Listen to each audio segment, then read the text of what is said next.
Riga Grand Prix. Yeah, remarkable when you consider what he went through last year. The bike was bent, they had to change the engines over, but still managed to find a way to win the Grand Prix. Andrei Lebedev's the home crowd favourite, rode so well in the qualifying races, got 14 points, but missed out when he took the wrong gate in the semi-final. Won't have that problem if he repeats that, of course, because 14 points would have sent him straight to the final in the new format. Jason Doyle is here, but stern-looking faces of the competitors as they make their way across, as they line up for the presentation for round number 8 here in Riga. Brady Kurtz, Bartosz Zmarzlik standing opposite each other. It really has been a battle between the two of them, and Kurtz winning the last 2 Grand Prix. The belief in the Australian has to be there. Can he take it all the way to Voyens next month? You've got to believe it's going to happen. Zmarzlik has had to really dig deep. Last time out in Melilla, had to come through the LCQ, managed to do so. Right, first man up on the podium is Oleg Mihailovs, 25 years of age, been around a bit, quite possibly his biggest night in Speedway. Yeah, absolutely. Be looking forward to getting a ride tonight. Next up is Francis Gus, young 22-year-old Latvian. He's done 4 years in the Speedway Grand Prix 2, and he'll be looking at mixing it now with the senior riders. Indeed. So the wild card with the number 16 race jacket on is Yevgeny Kostakov's. As I said earlier on this afternoon in qualifying, his times were very respectable. I'm expecting him not to be just making up the numbers this evening. Next up is Kai Huckenbeck. He's had a disappointing run so far, but he says the summer break came at the right time. It's time to reset. Martin Vasilik, you could probably say the same for him. He's had some injury issues, but rode well earlier today. Hasn't had a good season, but 3 rounds to turn it all around. And Jason Doyle almost back to his best in Melilla. It was great to see him riding as well as he did. And he got himself straight into the final, unfortunately crashed when he got there. Anders Thompson 2 years ago probably had the most spectacular crash I've seen for some time. Leapt over the fence, didn't ride here last year, he wasn't in the series, but he's back in 2025. Yeah, Mikkel Mikkelsen, another one, had a big crash last year with Bartosz Zmarzlik in the opening ride. Went down hard, and suddenly that ended his season. Jankovic needs a big performance. He's in the Grand Prix Challenge next weekend in Holsted, Denmark, but his Grand Prix form has been up and down in 2025. Dominic Kupera had a great afternoon today, finished 3rd in qualifying, was quick all the way through, was always considerably quicker on his way to Q3. Yeah, he looked good this afternoon. Kupera looking for a big night here in the Bikernieki. Robert Lambert wants one. Hasn't been a great campaign for the world number 2. Looking to go better tonight. Needs to find some good starts. Had a lot of speed last year, but needs to get off the start line tonight. Yeah, Max Frick made the final last year. Actually made the final and failed to win a race all night. So we'll be looking for a little bit better starts tonight. Listen to the reception. Crowd loving. Andrei Lebedevs is in the house. He's in the Bikernieki, and this man really is inspired these days. His career is really going from strength to strength. Great to see him here. Yeah, last year. It'd be great to see him finish the job this time, wouldn't it? Jack Holder, another man who enjoyed a decent qualifying. Going along nicely. He's won a Grand Prix this year, sits in 5th place in the championship. Dan Bewley, he won Q3, very quick indeed, demolished the opposition in the final run this afternoon. Bewley's looking good, he's been rock solid in the last 2 rounds, 2 third places. Next up, Freddie Lindgren, sitting 3rd in the championship. He's a frustrated man these days. He's never ridden more consistently, but he's got 2 guys ahead of him, and he's one of them that he just can't catch. Brady Kurtz won the last 2 rounds. The Australian is coming for Zmarzlik. You just sense there's a steely determination about this man. Can he do the business tonight? And here's the man that he's chasing, Bartosz Zmarzlik. He's followed home Brady Kurtz in the last 2 Grand Prix and limited the damage to just 2 points. Incredible. So they are your competitors for the evening. So we will now pause for the Karamelis. We'll sing the national anthem of Latvia. Ladies and gentlemen, please stand up for national anthem of Republic of Latvia.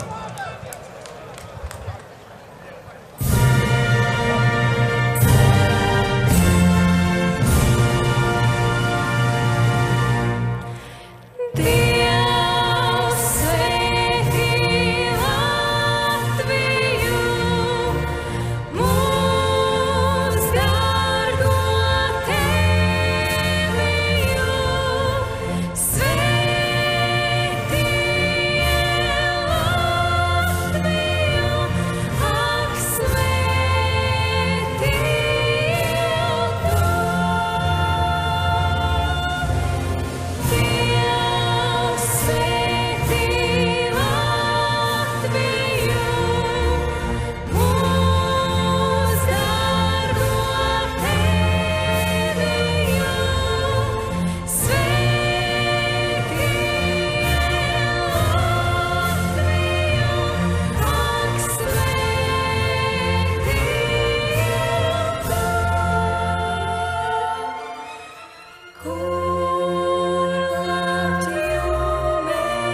there we go, the national anthem of Latvia, beautifully sung by the duo Carameles.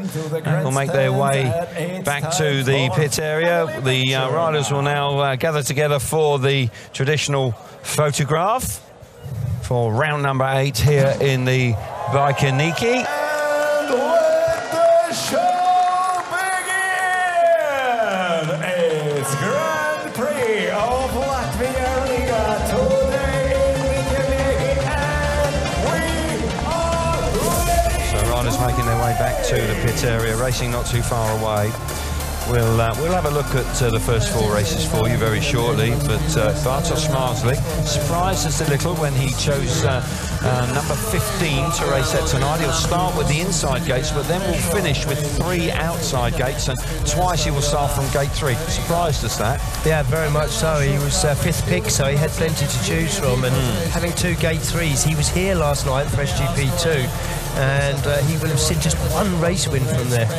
Yeah, it was a surprise, but he is the world champion, but he will possibly look at it quite differently. But there's no doubt that the inside gates were favourable last night for the SGP2, round number 2.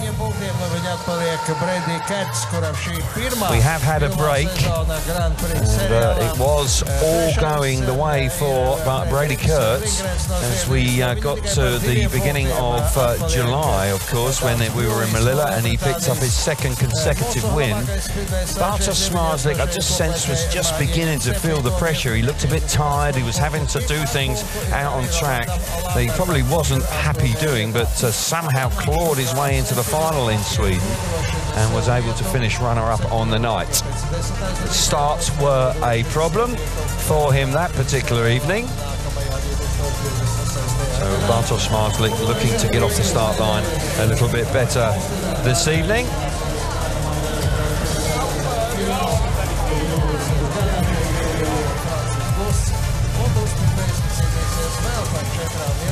So as we pan down on the Bikernieki, the tension builds prior to the racing getting underway. We'll take a close look at the first 4 races this evening. I'll tell you what, keep an eye out for heat number 4. Quite tasty indeed early on in the night, but here's the heat number 1 with Doyle, Kostakovs, Quebec and Max Frick, 2 Australians. Out in heat number 1, Martin Vashlik, Freddie Lingham, Robert Lambert and Jack Holder. That's a decent lineup in heat number 2. Andrei Lebedevs, Mikael Mikkelsen, Dominic Kubera and Kai Huckenbeck, heat 3. Now heat number 4, the top 2 in the world immediately going head-to-head. Zmarzlik, Kurtz of gates 1 and 2, Anders Thompson on gate 3, and Dan Bewley, the fastest man in qualifying earlier on today, off the outside. Heat 4 looks very interesting indeed. Yeah, that one's going to be a titanic battle, isn't it? I'd almost like to have seen it come a little later on. The track's going to take a few heats to settle down. Bit of psychology going on in that race. There's got to be. Riders up on the release platform for the first race. Jason Doyle back to top form last time out in Melilla. Had a strange incident. He thought there was something going wrong with the bike, I think, and he just sort of hopped off of it. Hand came off the handlebar. We never really got to the bottom of it. Well, yeah, I have heard since that the engine seized, but he thought the forks were breaking, so he actually let go of the handlebars because he didn't want the front end to dig in and send him over the handlebars. Very odd. Really awkward. It did look awkward indeed, but fortunately he was unscathed, and he is back here this evening, raring to go in heat number 1. For round number 8 of the World Speedway Championship. It is the Olibet FIM Speedway GP of Latvia that we are going to be entertained by this evening. This is Kelvin Tatum and Chris Louis here, who's going to guide you through this evening. Really should be quite dramatic stuff. We have enjoyed the last 2 visits to the Bikernieki. Very much looking forward to it this evening. Will Bartosz Zmarzlik be able to have a hat-trick of wins at this track? Or will it be Kurt's turn to get a hat-trick of consecutive Grand Prix wins? He won in Gorzów, he won in Melilla.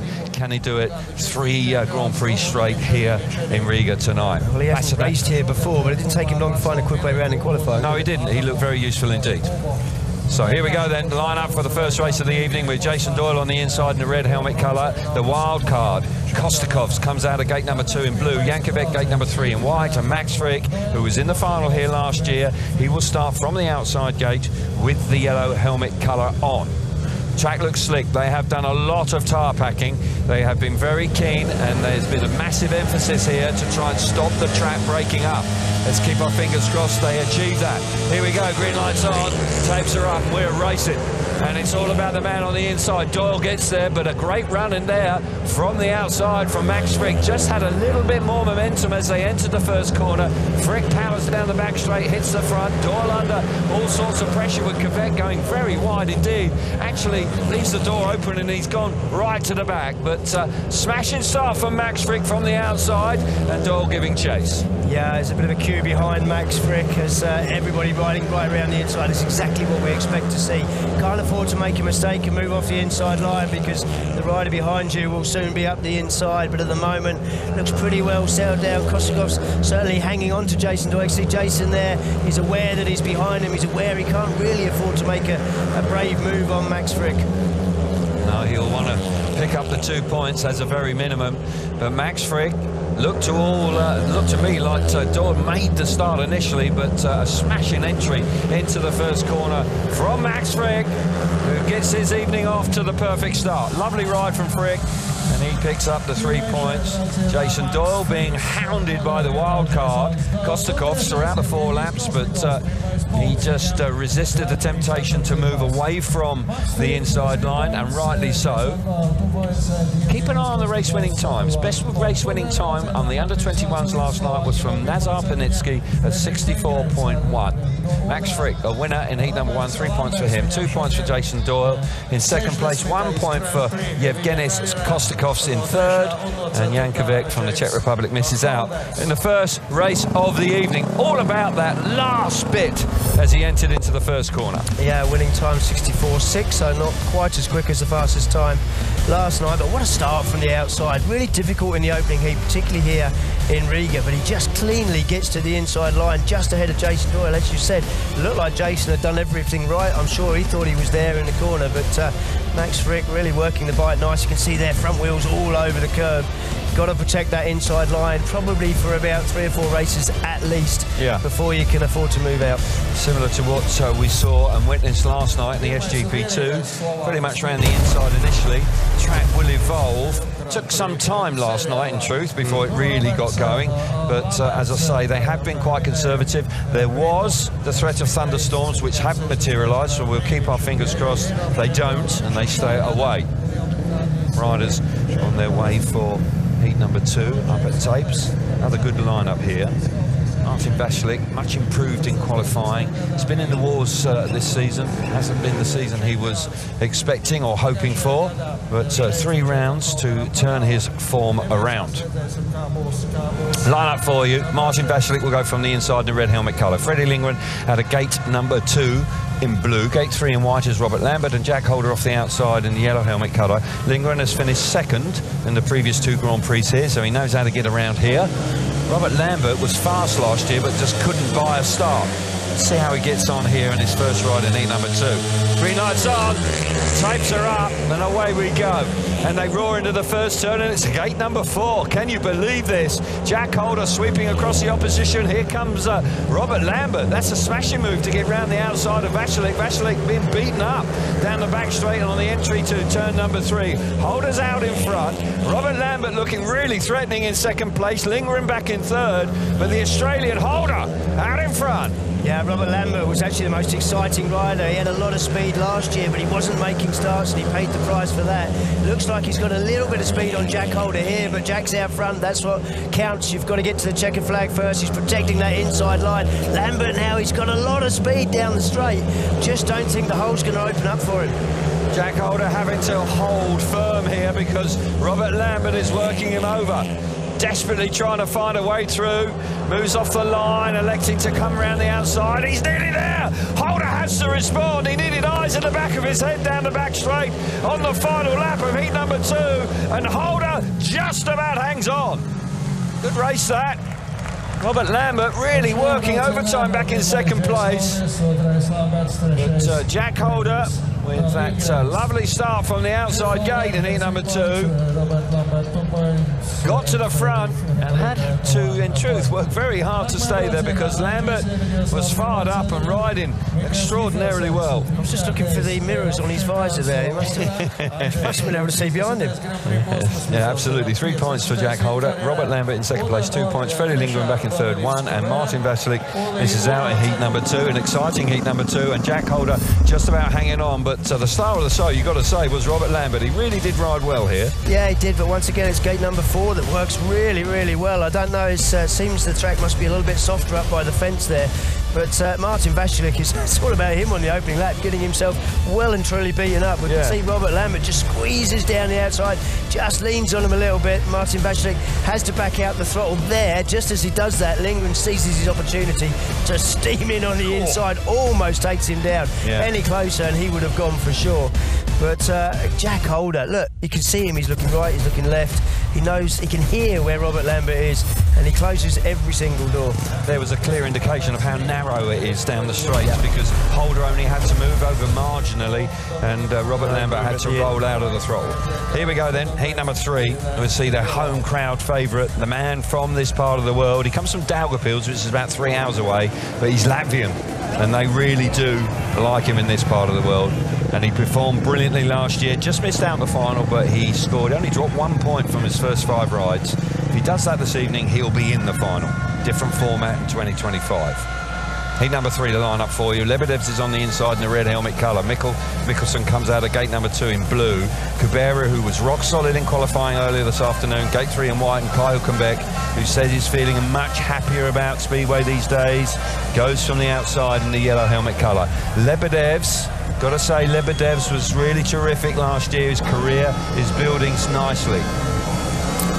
The outside run to the corner now, it's beginning to slicken up. I'm not sure how much longer gate 4 is going to last. Here we go then, heat number 3, and we're racing and they roar into the first corner. Lebedevs gets there. You're absolutely right. Kai Hülkenberg can't get there from the outside. Here comes Mickelson. Mickelson pushing on down the inside. Lebedevs has to respond. Middle of the track for the Latvian. He's riding well, looking good. Mickelson just lifting momentarily. Hülkenberg back in third base. A surprise for me, Kubera is out the back, but Andrei Lebedevs off the inside gate fires himself to the front. Yes, the home favourite, really showing a lot of confidence on that opening lap.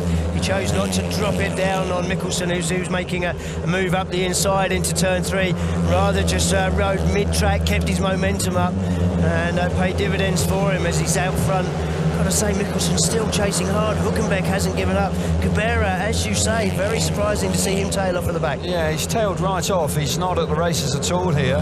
First 3, nothing to choose between them. But for this man, Andrei Lebedevs takes full advantage of the inside gate, has time to look over his left shoulder, and he starts. Look at the crowd, they're on their feet, they're loving that.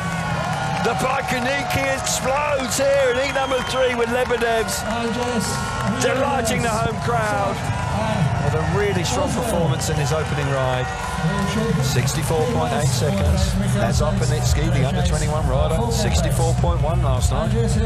Fast, really fast. There's nothing of him, Mike, but he is fast. Andrei Lebedevs, 3 points, lovely ride. Mikael Mickelson strong in second place, 2 points for him, 1 point for Kai Hülkenberg, and Dominic Kubera misses out in heat number 3. Lebedevs delighting the home crowd, Chris. Got off to a smashing start, had the inside gate, took full advantage. Just the start he wanted last year. He rattled off 4 straight wins in his first 4 heats, and he started exactly the same here tonight. Makes a decent start, rides right around the inside, just elects to move out, pick up a little bit of grip. There he hits the fence, chooses not to cut down to the inside and stop Mickelson. He'd rather race for the points, kept his speed up down in turns 3 and 4. And he looked reasonably comfortable, didn't pull away, wasn't quicker than the rest of the field. Got to say, Mickelson was pulling a few moves, pulling a few lines, but it's really difficult at this early stage in the meeting. Indeed it is, but Andrei Lebedevs held firm, got his nose in front. Starting will be a premium this evening, no question about that. Heat number 4, tasty lineup. This is early doors, and we've got a clash of the top 2 in the world here. They line up right alongside each other. There's Zmarzlik. Couldn't buy a start in Melilla, but somehow finished second. Brady Kurtz, electrifying from the start in Melilla. Couldn't miss one. couldn't miss one. He could almost afford to give one away. It was perfect every time, wasn't it? It was. Zmarzlik's bike did look like it was reacting off the start during qualifying a lot better today. They've done some homework. Zmarzlik, the world champion, he's on the inside in the red helmet colour. Brady Kurtz lying in second place in the world championship. Gate number 2 in blue. Anders Thompson will come out of gate number 3 in white. And Dan Bewley, the fastest man on track earlier on today, he will go from gate number 4 in the yellow helmet colour. Gate number 4 won the first 2 races. Can it win heat number 4? But by crikey, he's going to have to do something pretty special if he's going to get the better of the top 2 men in the world coming out of gates 1 and 2. Yeah, Bewley's time in Q3 was 3/10 quicker than the rest of the field. Remarkable time that he produced in Q3. Here we go, then heat number 4. Tapes are up and we're racing. And Zmarzlik's made a lovely start, but Bewley's made a better one. Bewley charges around the outside. Thompson follows him through. Relegates Zmarzlik back to 3rd, and Kurtz is out the back. We weren't expecting that. Dan Bewley hits the front here in heat number 4, smashing first turn. Now, Anders Thompson's a spoiler in the back. We weren't expecting this, but he's hanging tough in second place, and they're stretching away from Zmarzlik back in 3rd. Yeah, Brook goes upside down in heat number 4 as the series leaders are at the back of this one. They've got no answer. Bewley's going away. Thompson sticking with him, but Zmarzlik and Kurtz actually dropping off a little bit. So, yeah, this is a surprise to see. Not so much to see Dan Bewley, we know he's quick. He was so fast in qualifying. Yeah. But Anders Thompson's looking good there in second. Thompson looking good in second place. Zmarzlik can do nothing about it. Kurtz is trapped to the back. This really is a turn up for the books. Dan Bewley stunning earlier on in qualifying, and a smashing ride in heat number 4 to get the better of the top 2 in the world. Thompson getting a couple of points there as well. Very impressive from a man who has not fond memories of this track. He will remember when he was actually doing like a gymnastic move over the safety fence. It was really very spectacular indeed. But what a way to start your night, Dan Bewley. And he wins a really tough heat number 4. That completes the first block of races tonight. Bewley, 3 points for him, 2 points for Anders Thompson, 1 point for Bartosz Zmarzlik, and Brady Kurtz fails to score in heat number 4. Wasn't expecting to be saying that. So the winners, first time out tonight, was Dan Bewley, Max Frick, Jack Holder and Andre Lebedevs. They've got 3 points each. Anders Thompson, Robert Lambert, Jason Dorr, Mikael Mikkelsen all finished in second place in their first rides.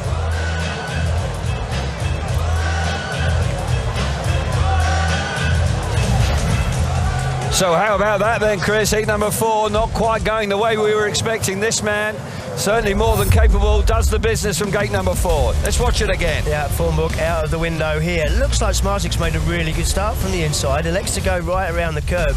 But Bewley just has got the edge of the dirt on the run all the way to the corner and around it. Comes out in front and never looked back. Was plenty quick enough out front. And Anders Thompson, he's managed to get himself into second place just on the outside of Zmarzlik around the first turn. And, well, yeah, it's really strange to see Zmarzlik and Kurtz. They're under pressure, these two. And indeed so they are. In heat number 4. Indeed they are, and they did not make an inch. The track is slick. You've got to make the move early on.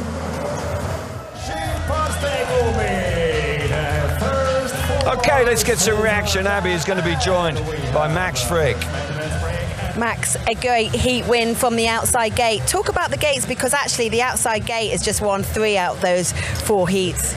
Yeah, that's a little surprising, but you know, I thought it might be half okay after, you know, a lot of the rides being left over from yesterday.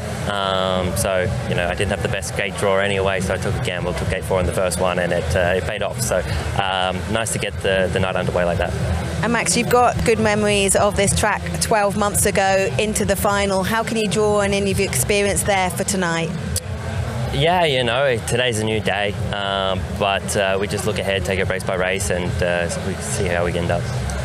How do you take this track? Because we've just been hearing the riders and the commentators saying how difficult it is, how much we saw the blue line in qualifying, but also the surface of this track. Yeah, it's tricky. It's got some long straights on it, and it's got to turn pretty hard as well. So it's also very flat here, so there's not a lot of camber, so it's really tricky to kind of keep it down low. So it is a little bit difficult, but you know, we'll try and work it out as we go on. So far, so good. Thank you. Good luck tonight. Max Frick has been riding superbly well back in the UK for the Leicester Lions. He is the #1 rider in the Premiership in 2025. Got his evening off to a flying start in heat #1 with a spectacular ride. I've got to say, he rides for the Leicester Lions at Bowman Park. And apart from the banking, where there's a significantly more banking there, that track has long straights and you've got to turn the bike hard. So he is well adapted to these type of conditions. Yeah, and he noted that because he said it's flat. That's what he misses about, you know, when he's racing at Leicester, he can come in that bit harder, the banking will actually hold him up. Exactly. Whereas here you will skate backwards across the track, particularly as the track dries out. When it's damp, the outside dirt will work for you. When it dries out, it becomes stony, it becomes marbly, and you've got very little traction in it. We did actually see Bewley in qualifying very nearly turn the bike inside out. He did remarkably well to actually hang on to the bike and then actually not only do that but come through with a brilliant qualifying time. 1 win off the inside, nothing out of gates 2 and 3 so far in the first 4 heats, and 3 wins from the outside gate, which is a complete flip from last night, that's for sure. So we will keep an eye on the gate stats throughout the evening as the track grading continues.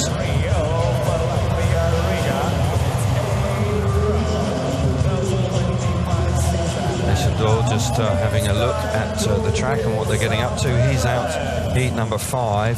Dan Bewley is out here as well.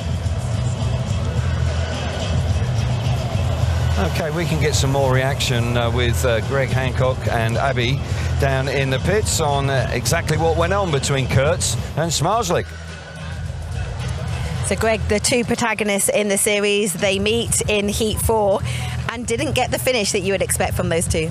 Yeah, right. I mean, it's easy for us to stand here and say what we think happened, and maybe Bartek was just trying to protect the line and keep him behind him, but deep down, they both were racing, and Dan made a beauty off of 4 there and just capitalized on the fact that Bartek decided to stay tight on the first corner. But you know, it's racing. These guys, there's not a lot of racetrack right now. It's kind of slick and probably not as exciting as we would hope for, but anything can happen. As a racer, how do you just put that one to bed and move on? I know you have experience, but when there's so much on the line. Yeah, I mean, they have to think about themselves right now, you know, and really that's only 1 heat. There's still 4 more heats to go before we decide who's going to be where. But, you know, you just got to keep your composure. You've got to stay focused and just keep, you know, trying to get that bike just to do what you want it to do from the immediate get-go. And, you know, there's not a lot that's happening on the track, so the starts are going to be important. Starts are going to be at a premium, and like you said, Dan Bewley made a flying one. He was also great in qualifying. So we're talking about the top 2 in the championship, but there is a fight going on for the bronze medal too. Yeah, as we talked about, I mean, those 2 guys could have jumped out in front, but there's so much going on there in that top 5, and then what's going on for the top 7. You know, it's a lot that's going to be on the line here in the next few meetings. But you know, right now these guys, they know they need every point they can get, and it's cool to see Dan doing it too. Greg, thank you. Well, there are 64 points available in the last 3 rounds in 2025, so anything could happen, including tonight. And we see heat #5 with Bewley out again. Doyle's with him, Martin Vashlik and Dominic Kubera. They're both looking for points. Brady Kurtz looking for points in heat 6. Lebedev's is going to be a hard nut to crack with Kostakovs and Robert Lambert. Mikkelsen, Zmarzlik looking to go better in heat #7, Lindgren and Kvek. Max Frick, what a start for him. Jack Holder, 2 Australians winning their opening rides, and Kai Hülkenberg and Anders Thompson with a good solid ride in heat #4 from Thompson. That was a bit of a surprise, but he will be chuffed to bits with that. Got his evening off to a strong start. Track prep going on, bit of water's gone down as well. They are working hard to make sure this track doesn't create and break up like it did last year. Bewley with a lovely ride. I'm hearing actually our colleague and friend Jan Steckman has informed me that it was a track record in heat #4. So 63.6 seconds. Dynamite fast for Dan Bewley, whose form, I must say, has been really solid in the last couple of rounds. He's been on the rostrum both times. He's had 2 third places. He's only 2 points behind Freddie Lindgren in 4th place.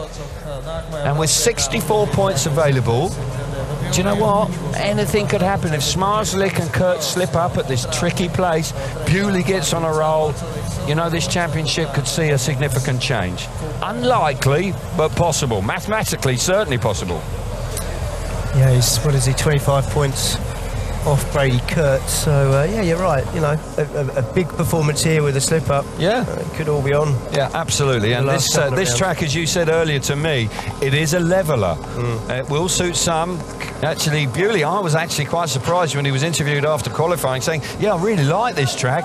I'm not sure I would, actually. I think I'd find it quite a struggle. But Dan Bewley had a really positive attitude, and I tell you what, it's paying dividends, because he came out in heat number 4, which was a really eye-catching lineup, and he came through with a stunning ride. Right. I've heard Dan say that before, though. He doesn't have to score big points on the track to enjoy riding it. I've seen him have pretty average meetings on tracks and say, "Oh, I actually like this place."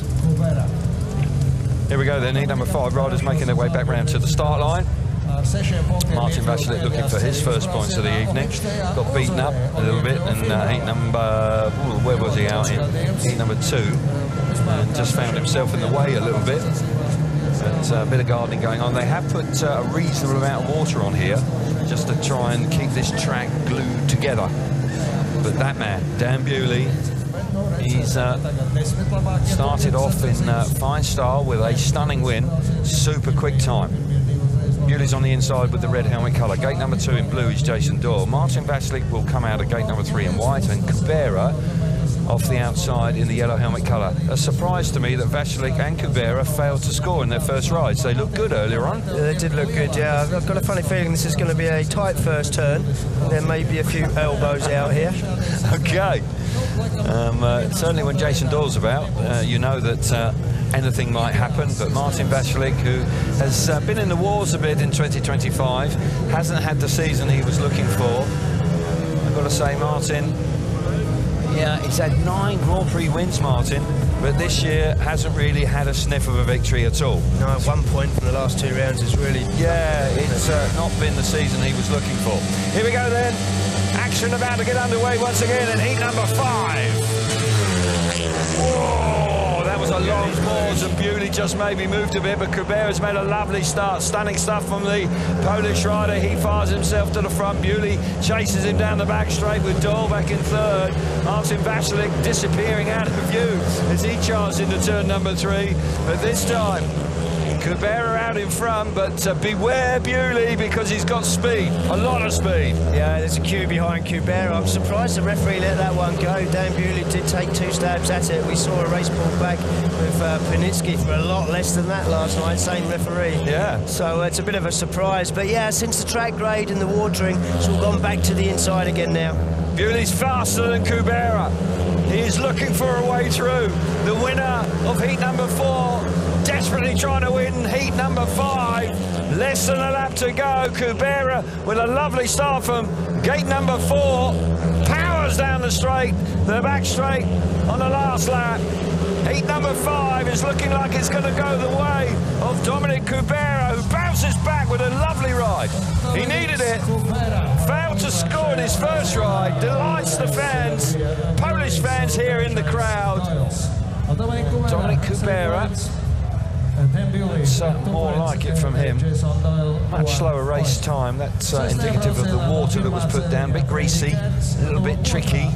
But Dominic Kubera holds firm in front of Dan Bewley, who moves on to 5 points after his first 2 rides in heats 4 and 5. Here's the result. Kubera, lovely ride. 3 points out in front, 2 points for Dan Bewley. Jason Doyle back in 3rd, 1 point. And Martin Vašilik, well, his woes continue. I do feel for him.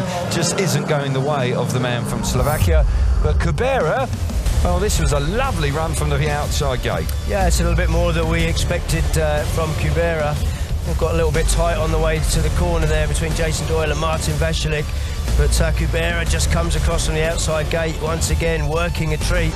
And Dan Bewley, this will be a frustrating ride for him because he definitely had the speed, but he just kept having to put the brakes on as Kubera was covering the exit of the corner on the inside. He knows you can't let a rider get his wheels in line and get a run up the inside because they're going to move you out the way as you get to the next corner. Spot on. Heat number 6. And riders are at the tapes. The track will just gently improve in the next couple of races after the watering, and Brady Kurtz is out here for his 2nd ride. And surprisingly, he didn't score in heat number 4. He'll be looking to rectify that now. RD8, a good start, good strong start from the man from Daugavpils. He won his first ride. Not very accomplished. He's got, well, he lines up right alongside the Australian. Kurtz on the inside in the red helmet colour. Gate number 2 in blue is Andrei Lebedev's. Yevgenis Kostakov's will come out of gate number 3 in white. And Robert Lambert, all action Robert Lambert in his first ride, will go from the outside in the yellow helmet colour. Lambert, you know, he must have half a chance. It's working quite well, the outside gate so far this evening. We've had at least 4 winners from there. Here we go. Can Lambert do it from gate number 4 here in heat number 6? Kurtz has made a good start from the inside, but come Lambert around the outside. No chance. I think Lambert's got a problem. Well, I think the referee may think Kurtz had jumped the start, but I'm not convinced he did. Right. Okay, well, we did see this last night where Nazar Panitsky possibly just burped on the start and the race was pulled back. Whether something similar happened to Brady Kurtz and it was called back, let's watch it again. Let's see what he could have seen. The inside rider there in red. Yeah, he's moving. He was still when it went up. It was not a lot different. That was clearer than last night, though, wasn't it? Yeah, that was clearer than last night, and not a lot different to Dan Bewley in heat number 4, but that one wasn't pulled back. So Brady Kurtz not getting away with that marginal roller. So the referee, Alexander Letosinski from Ukraine, he's brought them all back. We have a delay as a consequence. There'll be a warning for Brady Kurtz. He'll carry that throughout the remainder of the evening. If he does that again, he will be then excluded. So he will have to be a little more disciplined. For me, just an interesting rewarded for that. There was a textbook roller, nicely timed, slow. Absolutely. But Brady Kurtz, it's not easy, but is that an indication, Chris, of a little bit of pressure, just feeling it a touch? Yeah, it's creeping in. It's got to. You know, he's giving chase in the championship in his debut season. It's been a dream season so far, and you know, he's had a last place in his opening ride. He doesn't want to let that dream fade away at this point. So yeah, he's under pressure. Heat number 6, the restart. Riders making their way back round to the tapes. And they're all 4 there. Only 90 seconds now to get to the tapes to get back underway. Lebedev's, can he delight the home crowd again? They'll be certainly hoping so. Got away nicely first time. Quite sure what he's looking at, Lebedev's there, but the lineup, Kurtz on the inside. Andrei Lebedev's gate number 2. Gate 3 is Kostakov's, and Robert Lambert goes from the outside gate. Here we go, second time of asking, tapes are up, and we're roaring into the first turn. Who's going to get there? Looks like Kurtz may have done it, but here comes Lambert roaring around the outside. Yes, he's done it. He gets the better of Kurtz as they go charging down the back straight on the opening lap. Lebedev's back in 3rd place. Kostakov's out the back. But Lambert is under pressure from the Australian Kurtz. But a lovely first corner from Robert Lambert. And now he's just got a bit of breathing space. Yeah, the first lap was a bit of a nervous one for Robert Lambert. He knows that Brady Kurtz is around the inside. He's got decent pace. Kostakov's now, he's got up the inside of Lebedev's. He's looking quite good here. This is going to put Lebedev's under pressure as he looks to fight back. But meanwhile, out front, Robert Lambert, he likes this track, doesn't he? He was able to get the bike to work nicely. Robert Lambert riding superbly well. Kostakov's has got himself into 3rd place as you pick up on that a little earlier on. Brady Kurtz chasing hard in 2nd place, but Lambert has got the measure of the Australian here in heat number 6. And this is an encouraging start to the evening for Robert Lambert. Lambert moves on to 5. And he wins his 2nd ride of the evening. And will it be the night that Robert Lambert really discovers his form in 2025 at Grand Prix? Because it's been a tough campaign. He's missed out on the LCQs on a couple of occasions this season. But here tonight, moving on to 5. Strong showing from Lambert so far. 3 points for him. Brady Kurtz back in 2nd place, 2 points. Kostakov's in 3rd, 1 point for him, getting the better of Lebedev's, who must be a bit disappointed, having won his first ride. Fails to score here in heat number 6. Let's watch this again. Yeah, this is the best start to a Grand Prix meeting this year, I think, for Robert Lambert. 5 points from 2 rides, just squeezes it around the outside. It's exactly what he did in his opening ride to Zmarzlik to take 2nd place. You can see there, Kurt's got half the bike over the infield, moves across the corner. He knows exactly where the attack's coming from. Robert Lambert on the outside, but Robert's able to flow around this track. He's a quality rider, and he enjoys riding a track like this. He's able to put the bike wherever he wants. He's a great motorcyclist, and a good ride from him. Encouraging signs for Robert Lambert, the world number 2, who hasn't had a great campaign in 2025. Will he be able to finish with a real rattle and make sure that he is around for 2026. Heat number 7, the world champion is out, who just picked up 1 point in his first ride. Bartosz Zmarzlik made a reasonable start, but there was no doubt that the riders coming around the outside got the better of him in heat number 4. This is heat number 7 with Mikkel Mikkelsen on the inside in the red helmet colour. Bartosz Zmarzlik, gate 2 in blue. Freddie Lindgren, gate 3 in white, and Jankovic off the outside in the yellow helmet colour. Zmarzlik now needs to capitalise if he can. If he can win this one. Kurtz has only got 2 points from 2 rides. He won't want to be in a similar situation. They want to go straight to the final. First 2 riders from their qualifying heats make the final. Let's go. And away we go. Zmarzlik's not there. Bike didn't drive to the first corner as well as he would have liked. Mikkelsen is in front. Round the outside comes Jankovic. Zmarzlik, we're focusing on him down the back straight, but it's all about Mikkel Mikkelsen. Oh my goodness! Oh my goodness! Oh, Lindgren's off. Red light's going to come on for that, surely. Untidy moment for fast Freddie Lindgren. Yeah, had to happen. Yeah, went down hard on his back and shoulder. Yeah, Lindgren just coming in red hot into turn number 3, and that was a clear demonstration. The lack of banking, you just can't slow the bike down if you just misjudge it. Yeah, he skated across the corner, then he seemed to have it, he got it all under control. He seemed to let the bike go a bit. He didn't want to lose too much momentum, didn't want to lose ground, and then he just hooked up, I think unexpectedly, but we'll need to see it again. But definite misjudgment from Freddie Lindgren. Let's hope he's okay.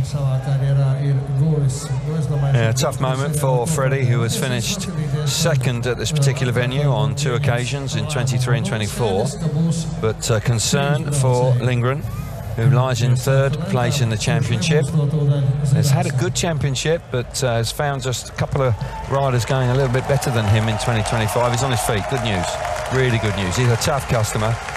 And I suspect that he will be the one to be excluded. It's his mistake. Just running in a little bit too hot.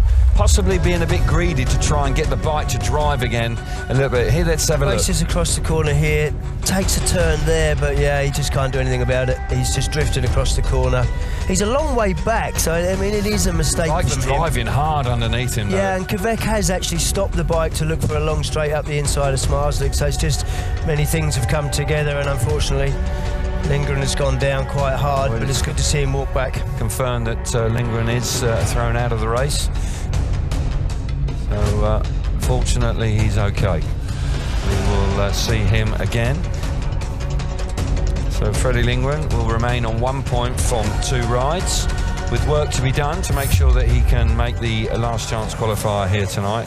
There's the white exclusion lights on. Just 3 of them will come back to the tapes. Yeah, a bit battered and bruised, Freddie, but you know that as we've seen on so many occasions, he is a particularly tough customer, and he will be out raring to go in heat number 12. Got a bit of time just to gather himself a little bit. Yeah, he was lucky. Well, he won't feel like he's lucky, but he was lucky that he rotated enough to land on his back, not on his shoulder, because that would have been a lot worse. Yeah, and all the riders have got back protectors on underneath the Kevlar suits, so they are quite useful, and in that particular instance it's probably saved Freddie from feeling worse than he actually is. Tough moment for Freddie Lindgren, but he's well accustomed to these sort of moments. Jankovic just doing a few running repairs as well. This is an opportunity for Zmarzlik to actually hit the front. 2nd time of asking. Bike didn't drive to the first corner. That has been a problem. It just didn't seem to really go forward. It was spinning too much power. Mikkelsen had beaten him there. Jankovic was having a good opportunity and a look around the outside, so it's not quite there for Zmarzlik yet. No, and with more challenging start positions to come. He's got gate 3 twice tonight, Zmarzlik. He chose that start position, gate draw number 15, excuse me. And there's no question that they're going to have to get that bike sorted out with the run to the first corner if they can. So heat number 7, the restart with 3 of them as they make their way back round to the start line. Zmarzlik's already there, early doors. Doing a bit of digging around, see if he can find a place where he can try and get the better of that man, Mikkelsen, who will start from the inside. These two last year had a really nasty incident coming out of the first corner. It really was quite dramatic, and it was a season-ending crash for Mikael Mikkelsen, where he had he sustained a serious shoulder injury. He's on the inside in the red helmet colour, Mikael Mikkelsen. Gate number 2 in blue is Bartosz Zmarzlik. Has he changed his bike? Quite possibly. The graphic suggests so. No rider in gate number 3. Freddie's excluded. Then Jankovic will go from the outside in the yellow helmet colour. We've seen a lot of this year. Unusual. We haven't seen it in previous seasons from Zmarzlik. He normally sticks with the same bike. Rode 3 bikes in Manila. Last time out really was having to scratch. There was some soul searching going on in the Zmarzlik camp. Is it the same again here? They're looking for something, trying to find the key. Can he get off the start and get the better of Mikkelsen? He'll be desperate to do so. Here we go. Second time of asking. Heat number 7. Oh, rev limiter zone, bouncing away, he's done it. He gets there, just about there in front. Kvek trying to come around the outside of him, jumps back to the inside. But if that is the spare bike, I'm trusting that it is. It gets into the first corner. Second time of asking, the world champion doesn't miss out. He looked a lot happier on the way to the corner. The bike didn't lift initially, just went forward. Jankovic chasing him, but he seemed a little bit more confident in the bike as well. He moved straight out to the edge of the dirt. Haven't really been seeing that, and he made it work for him. He looks quite comfortable out front. Mikkelsen tailing off at the back now. Yeah, this is quite a turn up for the Berks. Mikkelsen was away initially. He'll be frustrated that he's tailed off in 3rd place. Going to pick up a point, but he was looking set for 3. Bartosz Zmarzlik out in front, looking good. We're into the last lap. There we go, Bartosz Zmarzlik charging away in front, looking good. And this is exactly what the championship leader needed. The world champion fires back with 3 points on heat number 17. Quiet first ride. Didn't get off the start initially in heat number 7. Took the opportunity to switch bikes around and looked a lot happier on bike number B in heat number 7. Picks up his first win of the evening. Is B your number, Kevin? It is to me. Bartosz Zmarzlik, 3 points, just rewritten the rule book there. 3 points for Bartosz Zmarzlik. Jankovic back in 2nd place, 2 points for him. Mikael Mikkelsen, a frustrated Danish man, back in 3rd place, 1 point for him. And Freddie Lindgren, unfortunately, missed out in heat number 7. Bartosz Zmarzlik, well, he is fighting for this championship, isn't he? And this is what it's all about. This is what, yeah, digging deep. That's what Zmarzlik's good at. And he digs deep here, comes out on the spare bike, makes a much better start, has the confidence to run across the corner, look for some traction. Bike hooks up nicely for him. And it was disappointing for Mikkelsen. He'd made a decent start in the first attempt of that race. But you've got to say that Zmarzlik looked quite comfortable on that bike, wasn't stretching himself, wasn't having to override, having a little look there, look back at the opposition. He will have seen that it's Jankovic giving chase. Quite surprising, because in practice earlier on today he looked really good, and you would have thought that they chose the same bike, but in the heat of battle not performing as well as he would have liked, and they've had to make a change. But they had the opportunity. Quit thinking, let's jump on the spare one. It's paid big dividends. We saw that last night actually with the under-21s, didn't we? Changing bikes, and all of a sudden, you know, we saw Bednar last night. He changed his bike and forced into it. Yeah, exactly. And all of a sudden he won the meeting. Wow. Here we go then, heat number 8. We've got Frick, who was a good winner first time out, and he's on the inside start. Jack Calder, gate number 2 in blue. Kai Hülkenberg, gate 3 in white, and Anders Thompson with a good ride in heat number 4. He goes from the outside in the yellow helmet colour. We've got the 2 Australians on the inside 2 gates. They're unbeaten from their first ride. Who's going to come out on top here in heat number 8? We're racing. Here we go. They roar into the first corner, and it's Frick. Frick gets there. He elects to go wide. That opens the door for Anders Thompson. Wow, Anders Thompson bike just working a treat as it drives out of turn number 1, and he charges to the front. Frick coming back at him. Can he get up the inside? Not quite. But Anders Thompson can't have great memories of this track, but he's certainly started really in top form here this evening. Yeah, when Anders Thompson gets a track that suits him, and he does like the slightly slicker tracks, he really is able to make the bike work really nicely. In a straight line, it's quick. He had so much speed down the back straight on the opening lap. Max Frick now getting a little bit out of shape, so he just grabs a bit of traction going into the corner. And it's raining. It's pouring with rain out there. Raining, isn't it? It is indeed. Anders Thompson out in front. He's got just under a lap to go. Max Frick back in second place. Could get very skaty, very slippery, very quickly as the rain comes down in heat number 8. But Anders Thompson won't care about that. He has fired himself to the front with a stunning move early doors and comes through. Witt picks up the win in heat number 8. Fabulous ride from Thompson. And Anders Thompson moves on to 5 points out of 6 from his first 2 rides. And he'll be really pleased with the way the Grand Prix has started here tonight. Possibly a track he wasn't really looking forward to coming to. But there's no doubt that he has got it all sorted out so far. Anders Thompson, 3 points for him. Max Frick back in second place, 2 points. Jack Holder back in third, 1 point. And Kai Hülkenberg, the German rider, misses out in heat number 8. Everybody's had a couple of rides. There are 4 riders, excuse me, leading the way on 5 points. That's Dan Bewley, Thompson, Max Frick and Robert Lambert. Jack Holder in 5th place at this early stage. And then Bewley, Anders Thompson.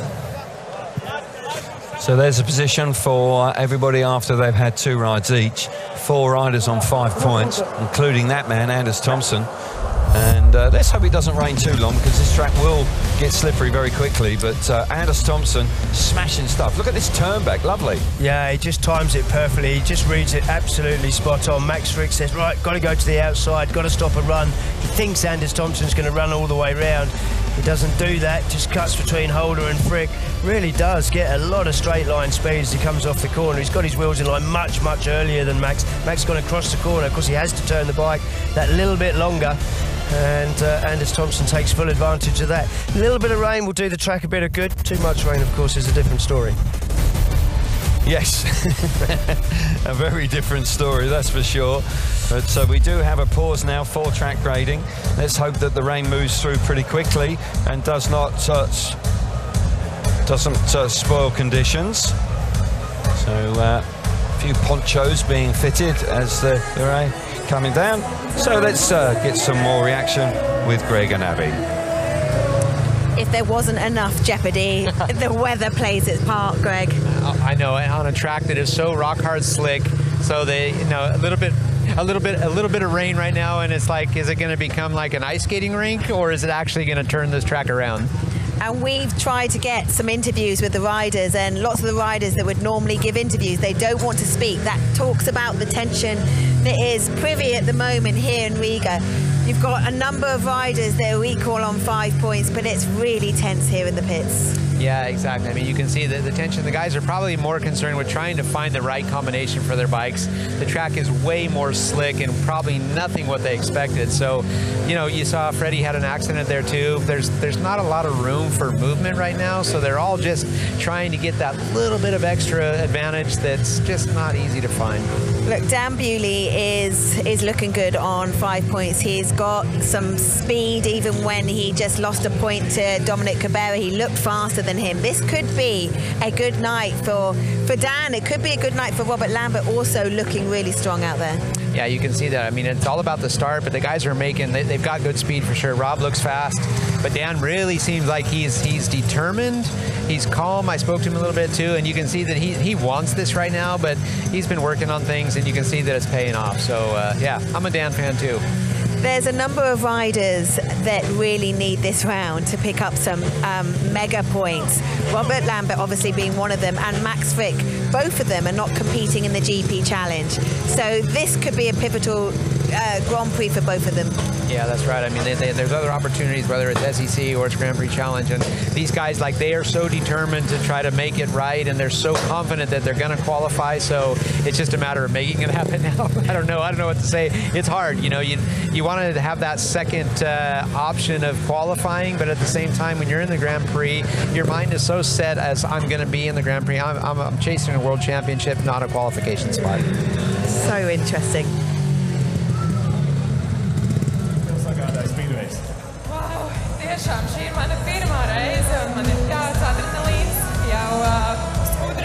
Well, 7 riders are in the Grand Prix Challenge next weekend in Holsted, Denmark. And there's no doubt that Max Frick is not in the Grand Prix Challenge, so he needs to make the top 7 this year. Robert Lambert likewise could do with being in the top 7 to make sure that he is in the Grand Prix for 2026. Here we see the next 4 races for you. Lambert and Thompson going along very nicely. They're out in heat number 9. Heat number 10, we've got Hülkenberg and Vasilek. Vasilek really has a desperate start to the night. Now Bartosz Zmarzlik, gate number 3, pressure on for the world champion. Jack Holder, Kubera, and Kurtz in heat number there, and it's gone. Unfortunately, let me look down at my program. And heat number 12, we'll see Dan Bewley, Max Frick, Andre Lebedevs, and Freddie Lindgren back from that awkward moment when he slipped off the bike. Riders are at tapes, and we are about to get underway with racing. Phil Morris, the race director, getting these boys out there. He wants to see this race meeting go through. Let's keep our finger. It does appear, that it looks like it may well have stopped racing. Anders Thompson, a fine win in heat number 8. He's straight back out here in heat number 9. So the lineup for you is Robert Lambert. He's having a great night. He's on 5 points. Gate number 1 for him. Anders Thompson, gate 2 in blue. Likewise, he's going along nicely. Jason Doyle on 3 points. Gate 3 in white, and Mikkelsen 3 points for him from the outside in the yellow helmet colour. Lambert looking good tonight, got to say that, but Anders Thompson, that bike, he just sits quietly on it, doesn't do too much on it. Doesn't get overexcited. No, just drives forward. And gate 4 is still dominant. It's won 6 out of 8 heats. Has it really? That is quite a surprise. Here we go then. Heat number 9. Tapes are up, and away we go. Lambert looks like he's got there. The rain is powering down now. This is going to change conditions very quickly indeed. Jason Doyle gets the better of Lambert as they roar down the back straight. This track is going to become really treacherous very quickly indeed. No banking, not a lot of grip, and the rain is pouring down. Somebody's gone down, or somebody's pulled up. Mikkelsen, I believe, is out of the running here, but Doyle's out in front in the pouring rain here in the Bikernieki. Yeah, this won't concern Jason Doyle. We won't worry about these conditions, but right now, as the track's becoming greasier and greasier, you've either got to ride right around the inside where there's still some dirt left, or you've got to get right out in the dirt on the outside. You can't ride in the middle of the track. It's going to get really, really skatey there. It is indeed. It already is. It really is quite tricky. Great stuff from Doyle. Smashing move initially to get the better of Robert Lambert. Conditions, the bikes aren't behaving or misbehaving. Mikkelsen must have had a problem earlier on because he's out of the picture, but for Jason Doyle, this is a terrific, and he's going to double his score. Doyle moves on to 6 points.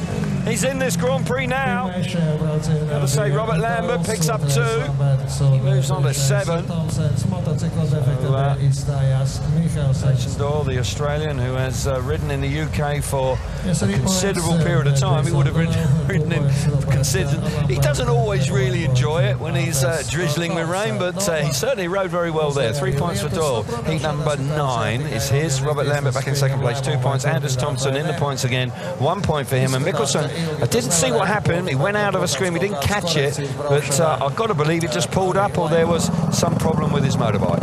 But good stuff from Doyle. Smashing ride. Yeah, smashing ride. Great opening lap from Jason Doyle. And he'll be happy with that coming from gate 3 because it's really not been working, but he makes a good start, just stops Anders Thompson being able to run across in front of him, and then just gets the wheels of line, has good speed on Robert Lambert down the straight and rode nicely. He was moving wider and wider as each lap went on. The track was getting wetter and wetter with each lap. Had a decent bit of practice in the wet at Ipswich on Thursday, so the conditions not worrying him too much. Look at the rain lashing down there. It is coming down hard. It wasn't raining as hard as that at Foxhall Heat. It wasn't as wet as that either. On Thursday night, that's for sure. So Jason Doyle doubles his score, 6 points to his name. And his form continues to be solid at Grand Prix. Good performance last time in Melilla. He is very much in the thick of the action here in the Bikernieki in round number 8 in Riga. Gate 4 and gate 1 to come. Every chance of a minimum an LCQ, but it is raining hard. Yeah, bike being moved further into the hard. pit bay there. And the boys don't want to get soaked, so they've just eased the bike undercover a bit more. Fans having to show some character here because they're getting drenched. It's still warm, I would suggest. But it was forecast to come a little earlier, so it's come later than we were expecting, which is a shame. could well be a pause here. So we won't be racing for a few moments while the rain comes in. So we will hear from Abby and Greg, but I think it's fairly straightforward that race director Phil Morris has just halted proceedings for a moment to allow the worst of the rain to move through, because with this type of track, with this surface, there's no question that it potentially could become pretty dicey indeed. Yeah, the actual surface is not too bad. It's quite coarse, so you can ride on it in the wet. The problem is the lack of banking. Yeah. It means you will skate, you know, long straights, no banking, got to turn hard. Difficult combination for riding in the wet. And a visibility issue, maybe? Yeah, of course. Even if you're in front, it's difficult when the water gets between tear-offs and things. It does indeed. And we've both been there in the past when you're riding in the rain. Not ideal. And as you say, even if you're in front, the spray off the front tyre can get in your goggles, you're pulling tear-offs. Not Still ideal. better than being behind, though. Indeed, it is. Yes, absolutely. Does wonders for your starting. It does. It focuses your attention on the start. We've mentioned starts have been really important this evening. I'll tell you what, with this rain, it's just ramped it right up, because if you can hit the front in these conditions, by golly, points are much easier to come by. Yeah, weave down the straights, drag your legs through the puddles, all the old tactics. Oh yeah, sounds like you knew all the... I didn't employ any of those. I sense that you knew all about the dark arts as you come out of the first corner. We're waiting to get back underway. We will pause just while we wait for the heavy rain to move through. I sense it won't be too long. It should hopefully just be a heavy shower, just to keep the dust down. To this, it didn't last too long, haven't we? No, So. exactly. Your thoughts on the meeting so far? Yeah, we said the track is a leveller, and so it proves to be. We've got no unbeaten riders, and it's going to be a challenge for everybody, particularly with the rain. Okay, let's get some reaction with Greg and Abby. So Greg, the rain is coming down hard, and the trickiness of this track having no banking, what's the impact going to be? Well, you know, I mean, it is pretty hard packed, so fortunately they have some equipment here and a special brush that they can brush the water off once this shower goes away. But, you know, I mean, I think racing side of it, the guys can get on with it once the rain stops, but, you know, starts are important, and really you just want to do a little weaving and whatever you got to do when you're in front, just to make sure you get a little extra spray on the guys behind you. Exactly, visibility as well, that could be a challenge, right? That's usually, it's a safety aspect, so as long as the guys are cool, I don't think the track will be too big of an issue. It's not going to be as exciting as it was, but let's just hope that this rain stops. It's a lot right now. We did think the rain was going to come. We thought it was going to come earlier than it has. We've got the meeting underway. As a rider, how do you just manage this? Well, you know, you just have to go with the attitude that, like, it is what it is, right? And I know I got to make the starts and I got to be quick to make my decision in the first corner. But, you know, something like this, you can't think negative. You got to think positive and put yourself in a mindset that we're going to go racing and just be prepared. And some riders do that better than others. We saw that in Mollila. Jason Doyle out there then, he's used to these kind of conditions riding in the UK. Yeah, I was going to say, most of the guys that ride in the UK, they will be used to riding in the rain, and, you know, so this won't be a threat whatsoever, but still, it's a world championship. Everybody wants a fair run at it, and, you know, the fans are here too. They want to see a meeting, so they're going to do what they got to do. What do you make of the Grand Prix so far before the rain came and played its part? You know, it's been exciting. Obviously, the racetrack has been a little bit more slick purely for this reason. So they've hasn't been the most exciting racing, which is a bummer for a lot of the guys, because they want to race for, you know, if you're stuck at the back, you don't want to be just stuck at the back. You want to have opportunities. So it is what it is, unfortunately. Could it come good? Could we see some more overtaking as the meeting develops? Hopefully, if the weather plays ball. Yeah, I mean, hopefully, right? It's like this is a lot of rain right now too, so there's the chance that this moisture could get into the surface a little bit, maybe start to track a little bit of dirt as they start to rip through it, but let's just wait and see. Hard to say right now. We mentioned the riders that compete in the UK, but how does this affect someone like Brady Kurtz, like you say, when there's so much on the line? You know, for someone like him, this probably will be like a kind of a motivation in one sense, because he's not afraid of anything, and he's the kind of guy that will be like, it's game on. I'm going to make good starts. I'm going to control the race, and I'm not afraid. So to stay positive, I think is going to be the main thing for him, and that's not an issue. It could be a leveler, right? Oh, it'll be a leveler. It's all right. You just got to get on with it, right? You're just going to keep that umbrella over my head. Back to you guys. That's what I'm here for.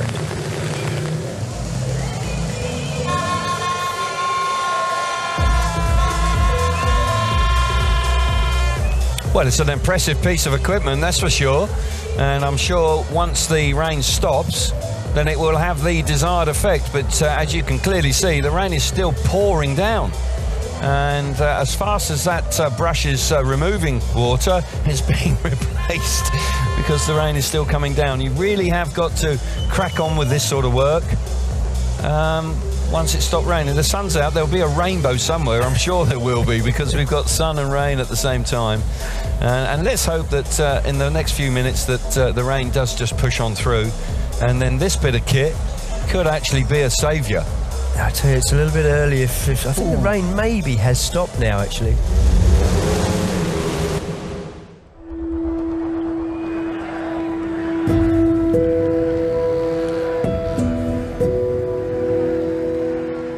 Are you true friends, or? Yeah, definitely we are. You know, he's coming to my wedding and stuff at the end of the season, so so we get on pretty well. If he beats you tonight, you will go to his wedding, whatever happens. I wouldn't say whatever happens, but yeah, but I'll try and get a win, and we'll see. But yeah, no, I bought my suit yesterday, so I'm ready. Dan's like, he's so free-spirited, just, yeah, let's go, you know, and Rob would probably be a little bit more like, oh, okay, you know, a little bit more, you know, you got to have a schedule, a routine to do it. And Dan's just like, shoot from the hip. So, complete different guys. We've known each other since a very young age, you know, so we've kind of grown together, I'd say, and come through the rankings, and I think it's incredible that me and him are in the Grand Prix series.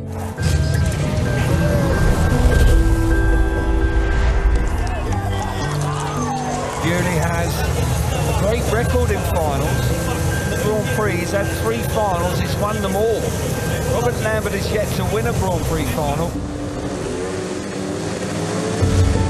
Green light is on, safety up, away we go. Lambert's made the start, Lambert's in front.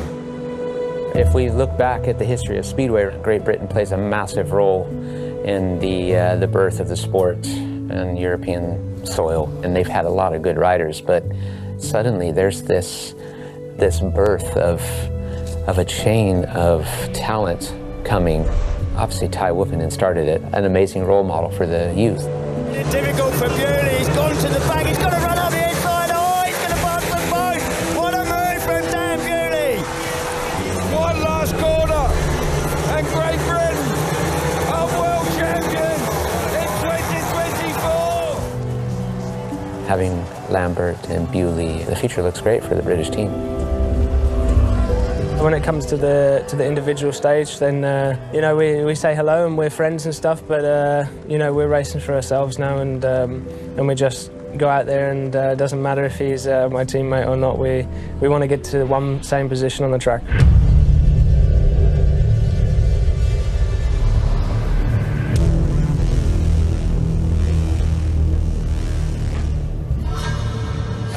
Dan Bewley didn't have a great opening round, but rode superbly well yesterday afternoon to win the sprint race. Jack Holder finds himself in a new position. He is the championship leader. He is the one that they're all hunting now. Interesting to see how he handles that pressure coming out for such a huge event now tonight. Here we go then, first semi-final. Zmarzlik off the inside in red, Dan Biķernieki gate number 2 in blue, Simon Wozniak gate number 3 in white, and Martin Vašlik off the outside in yellow. Green light has got Lord, takes up fast, and the poles were away. Wozniak hits the front, Martin Vašlik round the outside, Zmarzlik covering that move, electing to go wide. And Biķernieki's now mixing it as well, he's made a disastrous start. Martin Vašlik now round the outside. Whoa! From him.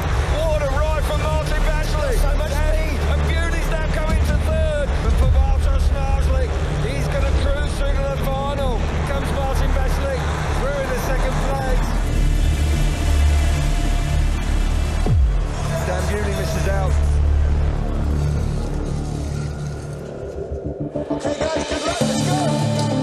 Robert Lambert, who missed out in the semi-finals 2 weeks ago and should have made the final. He was riding so well, and he'll be really determined to try and rectify that here tonight. Sure, that will be on his mind.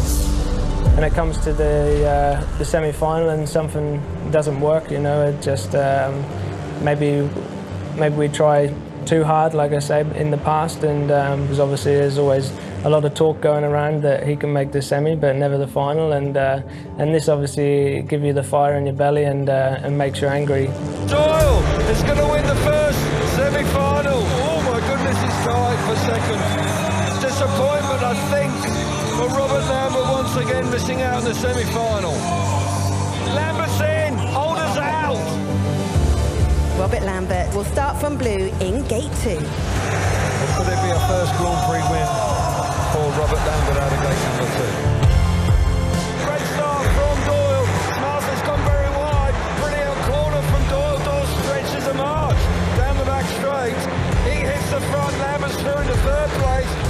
That extra piece of anger inside of me definitely helped me to get that position in the final and then step on the podium in Warsaw, which was an incredible feeling for me to be in such an amazing stadium and stand on the podium and be able to take in that moment.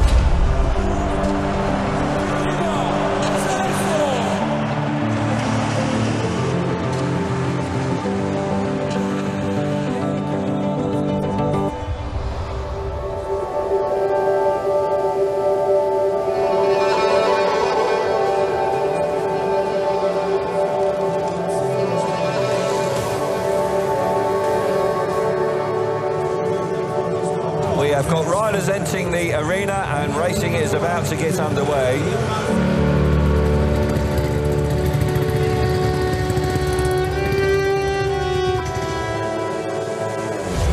Dan Bewley with back-to-back heat victories.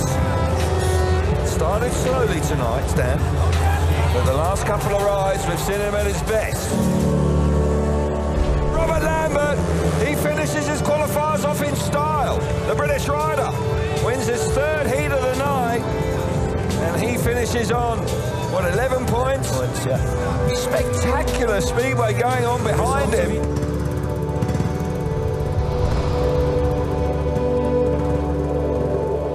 Dan Bewley now in semi-final number 1. It's ridden nicely, but I sense off the outside he's going to have to really do something a bit special here if he's going to get to the final. I have gate 4, which wasn't so good, and that was because of the results in the heats. Oh, they're away on the inside. Frick's there. Brilliant start from Max Frick. Mickelson makes it very hard for Dan Bewley in the first corner. Bewley's got a lot of work to do. If I would have made a better start, then Mickelson wouldn't be there. But yeah, all about putting yourself in better positions and yeah, ultimately just keep focused on trying to make better starts and improve on that. Dan Bewley, well, once again it just proved a bridge too far for him. The line-up for semi-final number 2. Will it be the world champion? Will Robert Lambert make another final? He's got close on 3 occasions. Start from Lambert, absolutely nails it. Zmarzlik's there. My starts have been much better this year. That's one key improvement. I think realistic goal for me is to try and grab a medal by the end of the year. And now Zmarzlik's just letting the horse as it's raised. Oh, look at that for a move. Bartosz Zmarzlik is the front. Robert Lambert tried to cover it, but Robert Lambert and Bartosz Zmarzlik, who has ridden very, very well tonight. Lambert through to his second final. We've been very consistent with my performance. Lambert had a good night. Can he win from the outside? Tough, very. When you get to the finals, then no matter the position you come, you're scoring the big points, and this is important for the end of the season goal. The champion is the champion in Sweden tonight. We haven't won a Grand Prix yet, but I'm trusting the process that it will come one day.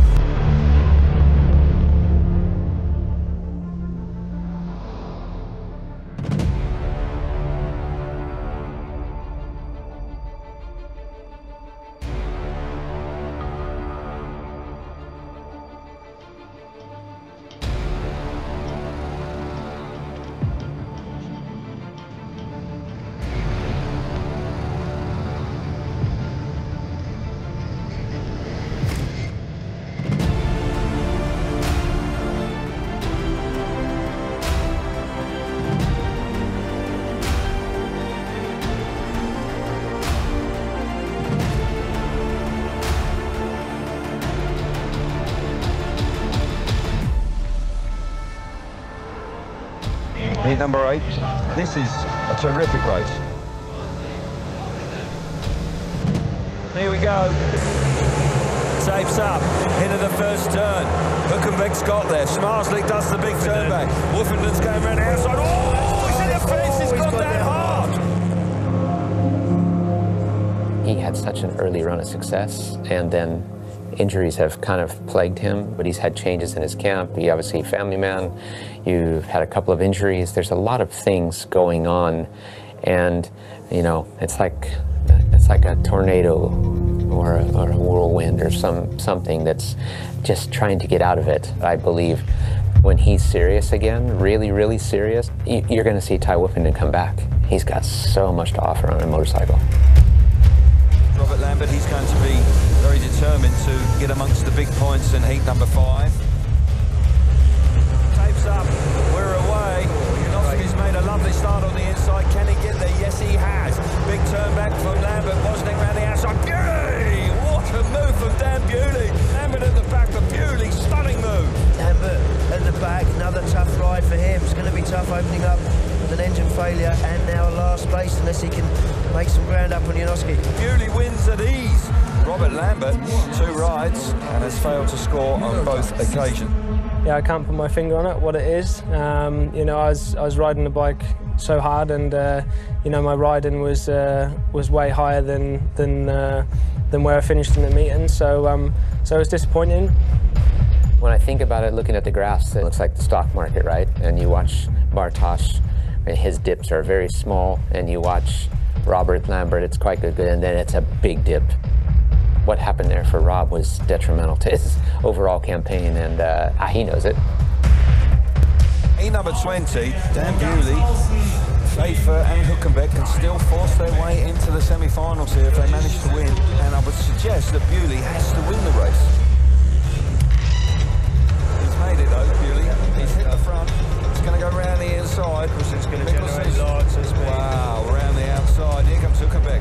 Oh, Bewley's gone from first to third in the blink of an eye. Mickelsen's once again showing great speed out in front. Bewley looking like he might just miss out here. Bewley looks like he's going to miss out here. He got you. Oh my goodness gracious me. I'm frustrated, you know, because I see so much good in that guy, and he is like unbelievably talented. I keep thinking it's just watch out when I think Dan Bewley really decides that he wants to win this. It's going to be fun to watch.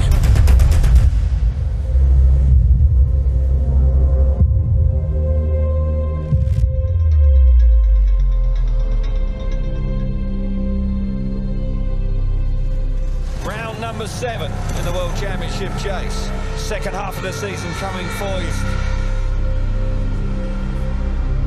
Huge night of Speedway ahead of us. Always exciting here in the Principality. For me, like for a British rider, I feel like when I was younger, I went there as a fan and never really thought about racing there or anything like that. And then, you know, just going in a stadium like that makes it feel pretty special.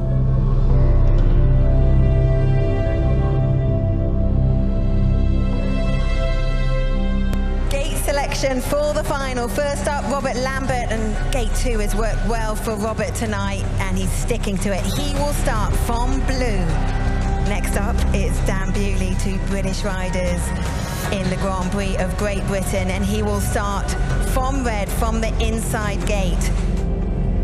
I got there on gate 1 and I thought, you know, oh dear, it's not too good.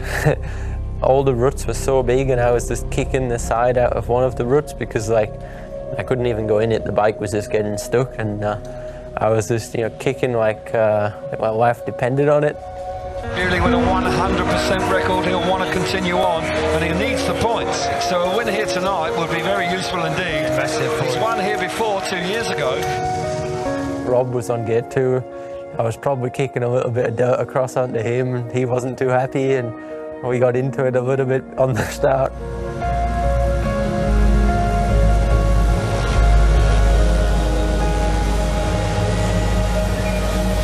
Right, here we go. Bewley's made a lovely start. He gets there. Bewley's parred himself to the front. Robert Lambert's right alongside him. It's sometimes you drop the clutch and not too much happens, but sometimes you drop the clutch and you just know that it's good. And I dropped the clutch and the bike just went. And yeah, after that, just a nice easy 4 laps, and that was it. Looks like it's going to be a British 1-2 here. One last blast. The crowd are on their feet. They carry him home. Fury wins the principality again. 2 years ago, 2 wins. Last year, 1 win, and then this year I had no wins, and you're kind of thinking it's kind of trending the wrong way here. But yeah, happy to get a win again, and just put myself, back up a little bit in the standings and kind of show what I can do.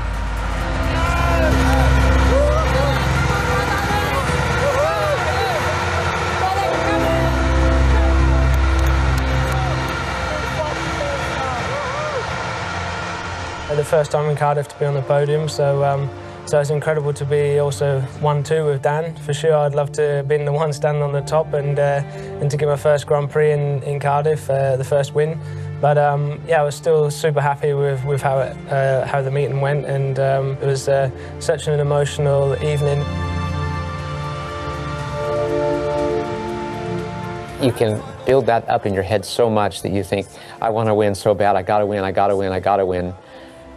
Changing I gotta win to I really want to win, I always felt was the key.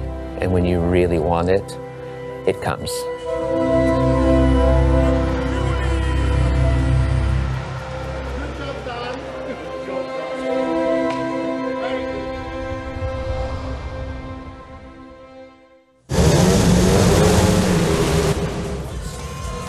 Dan Bewley, I believe that was a new track record when he won heat number 4. Stunning ride from him. Max Frick going along quite nicely in the first race of the evening. Jack Holder with 64.7, 64.8 for Lambert. Lebedev's a winner, 64.8, and then so on down to Dominic Cabrera with 65.8. Track was wet then.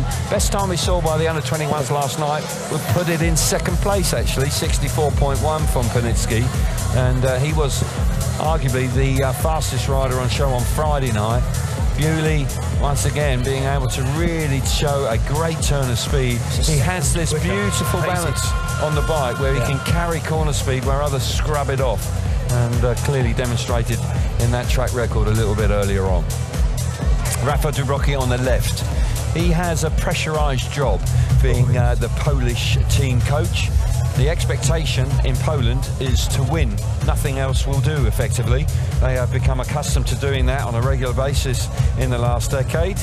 Yeah, I think being national team manager of Poland is the toughest job in our sport, to be honest. Yeah, I can't disagree with that. Zmarzlik. He was the previous team manager, and what a reign he had. He really did. He was hugely successful at the World Cup. Golob, of course, being the man to lead the way. Golob should have won more than one individual world championship, but he carried the weight of a nation for 2 decades, Golob, and there's no doubt that Poland really did grow in strength, and Zmarzlik was the leader of that particular The moment squad. he stopped winning, he was gone, wasn't he? Yeah, it was ruthless. Absolutely ruthless.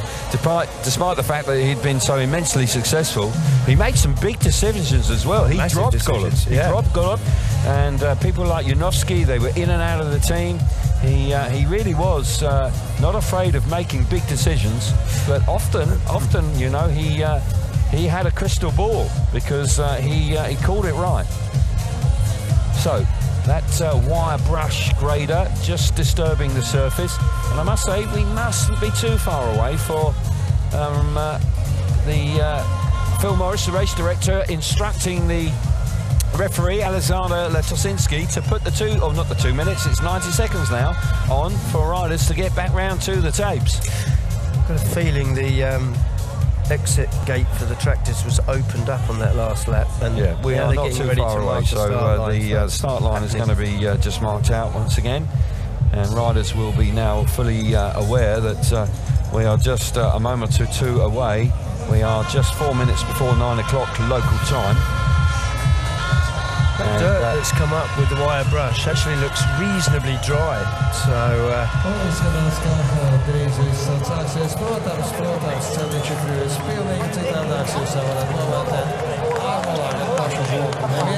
centīsies nebraukt, jo tur var arī palikt.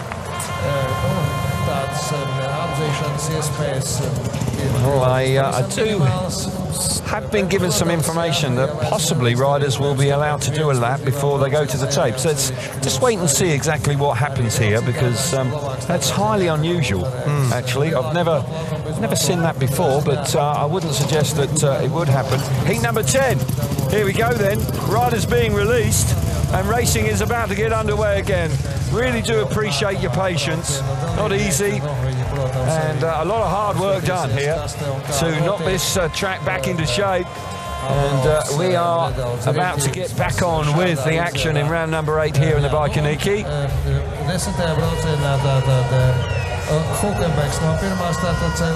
So I am being informed that this is just a test to see exactly how the track is going to behave, but I've got to believe that these riders are prepared to ready to go racing. That looks very much the case to me.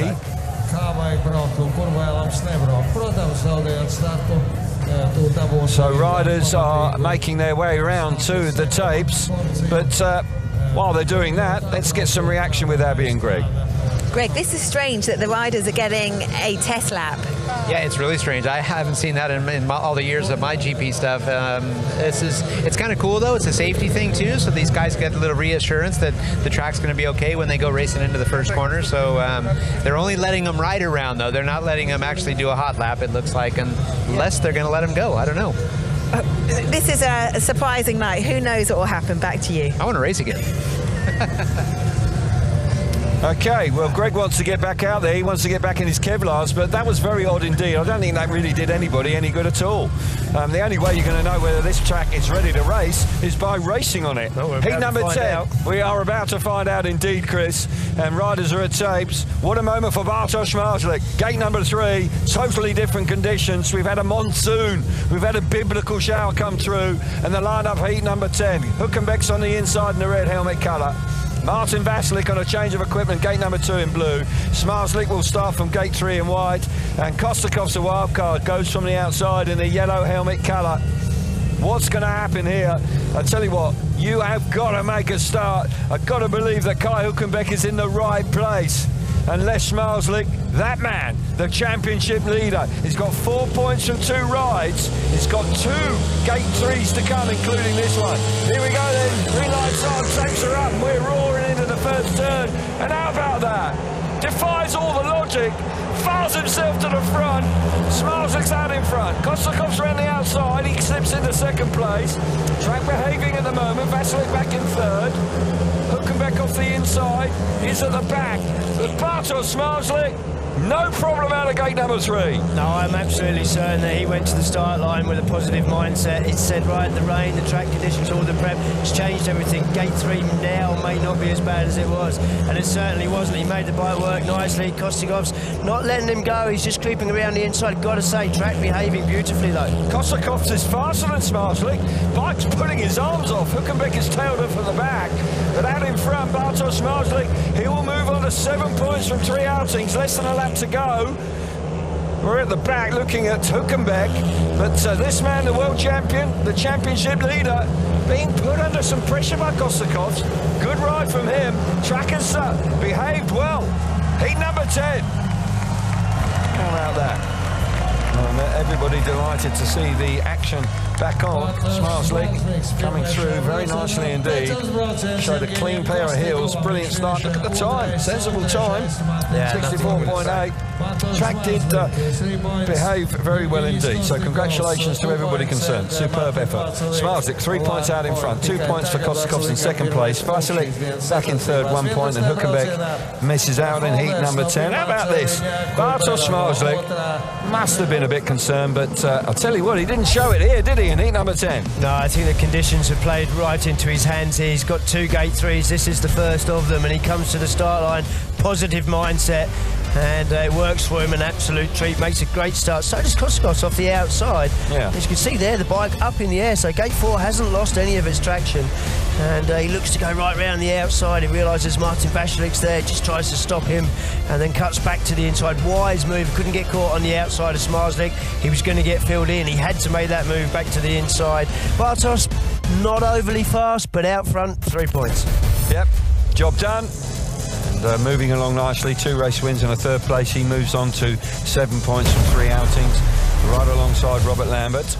But he leads the way, Zmarzlik, because he has 2 race wins. Heat number 11, we're going to route through the heats now, you've got to believe that. And riders are at tapes. Jack Holder, Kubera, Kvek and Kurtz here. Kurtz has only got 2 points. It's got gate 4. Gate 4 looked like it was working reasonably well, actually, in the previous race. Kosakov's has been good all day, actually. Yes, yeah. Bike has worked well on this surface. Jack Holder doing a lot of work on the inside there, trying to find a decent rut to start from. Kubera, much better last time. Line up for you for heat number 11. Holder on the inside in red. Dominic Kubera, gate number 2 in blue. Jan Kvek coming out of gate 3 in white. And Brady Kurtz with a warning goes from gate 4 in yellow. Now, can Kurtz do something pretty spectacular around the outside, or will it be Jack Holder who gets himself to the front? Away we go. Kurtz's bike has worked a treat. Can he get there? Yes, he can. Lovely move from Brady Kurtz to sweep around the opposition. Kubera's back in 2nd place with Jack Holder hustling himself into 3rd place, but Brady Kurtz, just like Bartosz Zmarzlik did in the previous race, fires himself to the front. No problems for the top 2 in the world right now. I think we're seeing a little bit of dust here, Kelvin, but track really reacting nicely after all that rain, and Brady Kurtz doing exactly what he's got to do, just riding in the edge of the dirt. I thought it would be a little bit wetter out there than it is, but it's really working quite nicely, pulling a lead now on Kubera in 2nd place, Jack Holder way back in 3rd, and I've got to say, track conditions looking okay. Yeah, we're not going to see a lot of overtaking at this time, but right round that first corner, Brady Kurtz made the move that he needed to do. We're looking at Jan Kvek, who's a country mile behind, but the man who lies in 2nd place in the world is near enough the length of the straight out in front. Brilliant stuff from Brady Kurtz. After a disappointing start this evening, this is his 1st race win. And here he will move on to 5 points from his 3 outings so far. And the Australian gets his Grand Prix right back on track with a strong performance in heat number 11. So Kurtz looking good. Jack Holder back in 3rd place, but Jan Kvek, his woes continue. Not particularly impressive from him. 3 points for Kurtz out in front. Kubera solid in 2nd place, 2 points. 1 point for Jack Holder in 3rd, and Jan Kvek missing out in heat 11. As I said, 5 points now for Kurtz. He'll be feeling a lot happier about that. He scored 5 points from his last 2 rides. Yeah, normal service resumed from gate 4. Bike really does react nicely there for Brady Kurtz. Just sticks it in the edge of the dirt, realises that's where the most pace is going to be, the most grip. We can see there Jan Kvek is wider coming off the corner than probably anybody's been so far since the restart, and the bike's sideways there, so the outside dirt is still a little bit wet up high, but it will dry out. But it was a nice reaction from that man there, Brady Kurtz, moves on to 5 points. He does indeed. 5 points for Dominic Kubera as well, after failing to score first time. Similar score chart to Brady Kurtz, the Polish rider. We see Dan Bewley, who's going along well this evening. He's on the inside gate here. Can he produce something? He's in red and gate number 1, Dan Bewley. Max Frick will start from gate number 2 in blue. Gate 3 in white is Andrei Lebedev's. Change of equipment for the man from Latvia, and Freddie Lindgren goes from the outside in yellow. Again, change of equipment for the Swedish man. Bewley, who has looked terrific so far with a win and a 2nd place. The outside 2 gates have worked well as we have resumed racing. Gate 4 has been spectacular tonight. I do believe we've had, what, 7, 8 wins there so far this evening. Really has been red hot so far. Can Lindgren turn his night around now? On his backside last time. Lindgren's only got 1 point from his 2 outings. Let's go racing. Lebedev's lovely start out of gate 3. Bike driving to the first corner, but here comes Lindgren. That dirt line's working great now, isn't it? Yeah. Fantastic stuff from Lindgren, and he pulls away down the back straight. This is a great response from Fast Freddy. Right place, right time for him. Bewley coming up the inside, trying to get the better of Lebedev's. Lebedev's solid in 2nd place. Max Frick at the back, but it's all about Freddie Lindgren. What a response from him. Yeah, great response from Freddie. Went down hard. He's had to change bikes as a result of that crash. This one seems to be working a treat. He's come off the outside gate. He's got around the dirt line on the first turn. It's the first time really we've seen someone successfully do that since the restart. Yeah. And going away here from Lebedev's, but this is a handy couple of points for Lebedev's. Moves him on to 5 points. Bewley in 3rd. Out in in front, fast Freddie Lindgren. This is what we expect to see from him. He was down and out last time, but has responded with a smashing first turn. Lebedev's hanging tough in second place. Bewley can't do anything about it. Very, very difficult to overtake on these greasy conditions, but that's all I like it from fast Freddie. Gives himself a squeak of the LCQs now. Moves on to 4 points. Freddie Lindgren, nice ride. Had to be very, very patient. It's a long time ago since he was out on track when he was upside down, lying on his back. But no doubt he will be feeling a lot better about his Grand Prix at this stage. Finished second last year and second the year before that. Lindgren, 3 points for him out in front. Andrei Lebedev's coming through in second place, 2 points. 1 point for Dan Bewley in third, and Max Wickness is out there in heat number 12. Everybody has had 3 outings. That's the position. Zmarzlik and Lambert leading the way. Dan Bewley, 6 points for him. Thompson likewise. Jason Doyle doubled his score last time out when he won heat number 9. We're racing again.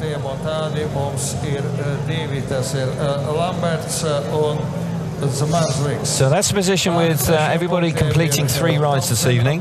Zmarzlik, the world champion, leading the way. Brady Kurtz has moved on to 5, and that man, Freddie Lindgren, winning heat number 12, was much, much needed. Yeah, as we take a look at the start of heat number 12 once again, Lebedev's has made a good start from gate number 3, but he rides around the middle of the track. There's no traction there. It's still a bit damp. It's very slick.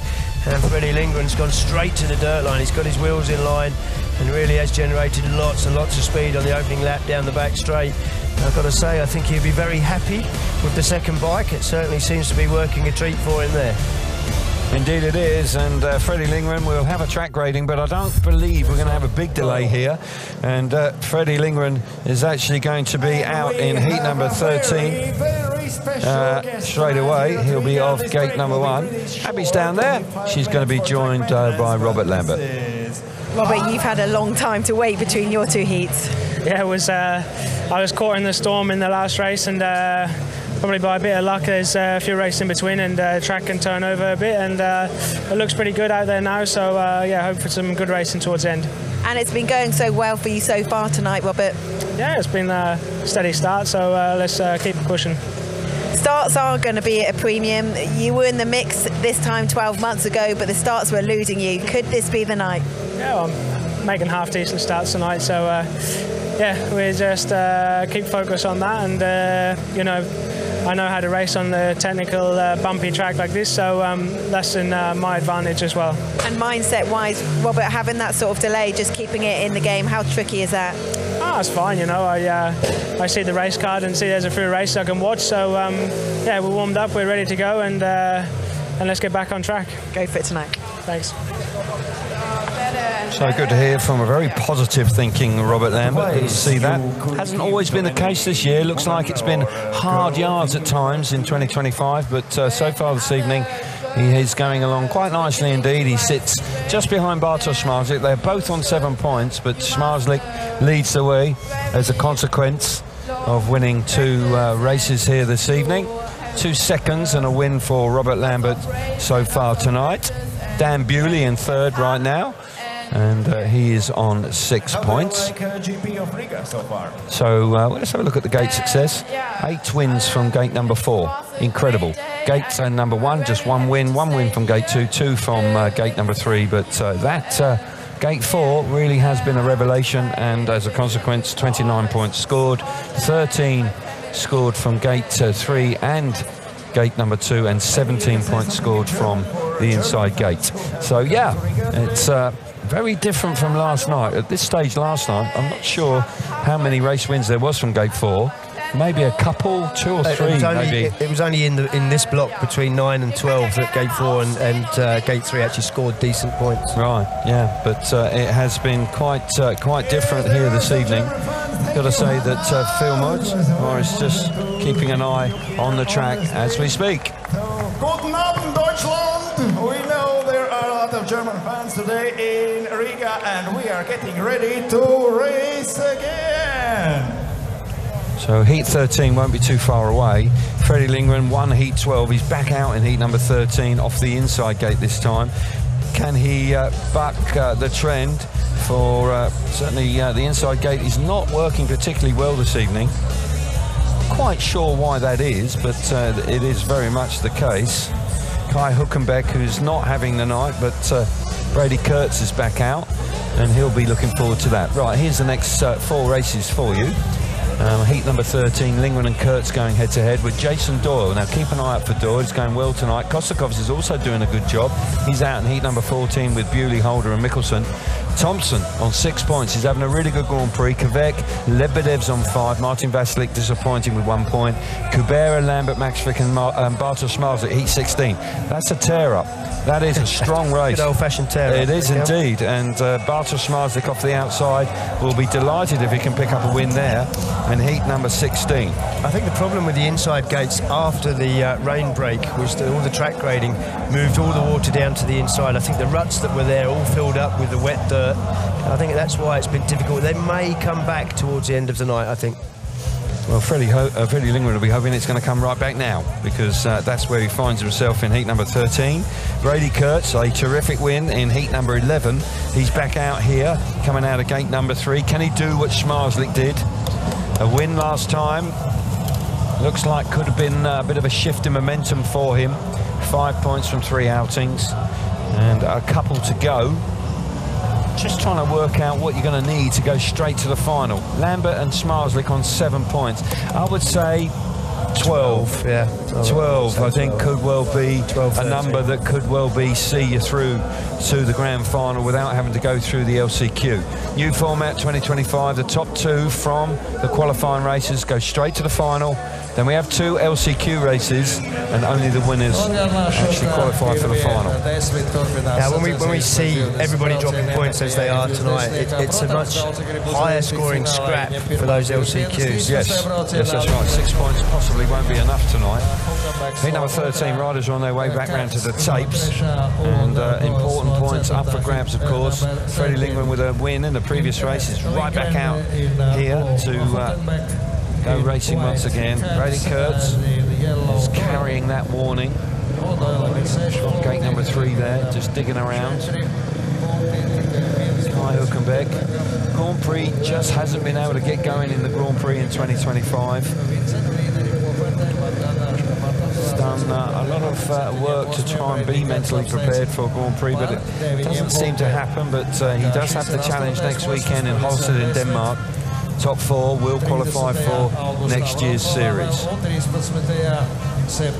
Jason Doyle, winner last time out, moved on to 6 points. Lingman's on the inside in the red helmet colour. Kai Hülkenberg, gate number 2 in blue. Brady Kurtz will start from gate 3 in white, and Jason Doyle on the outside in the yellow helmet colour. 8 race wins from the outside gate. Doyle is there. Is he in the right place at the right time? Possibly. Very possibly, but Brady Kurtz is a tough customer. He's a fast starter as well. Yes, he is, and gate 3 is definitely better since the grading after the rain than it was before that. Yep, we've seen that. A couple of guys have made good starts, Zmarzlik included. Here we go then. Green light comes on now. Oh, Doyle is rolling, but what a start from Kurtz. Absolutely lovely, but Freddie Lingman's there. Freddie Lingman smashing, he fires himself. There's a lot of traffic here as they go down the back straight. Doyle gets up the inside of Hülkenberg, who's beaten up. Lingman out in front, looking to go to back-to-back. Win heats 12 and 13, looking good, the Swedish rider. What a tenacious man he is. He never knows when he's beaten. He was on his backside earlier on tonight, but he bounces back. Looks like he's going to pick up 6 points from his next 2 outings. Yeah, how tough is Freddie Lingman? He battles for every single point, every single LCQ, every single final. Doing it again tonight. He's picked himself up, looking really good. He's just picking up the drive, coming off the corner out in the deep stuff. Decent first lap. Jason Doyle had to work hard just to get himself into that point. And he's not riding out wide. There really isn't much point. I don't think he's going to find a way past Brady Kurtz. Down the back straight for the last time on the final lap of heat number 13. And Freddie Lingman, what a bounce back this is. Heat number 12 won nicely from gate 4. Then all of a sudden he bucked the trend, wins off the inside, heat number 13. Stunning turnaround. 1 point from 2 rides.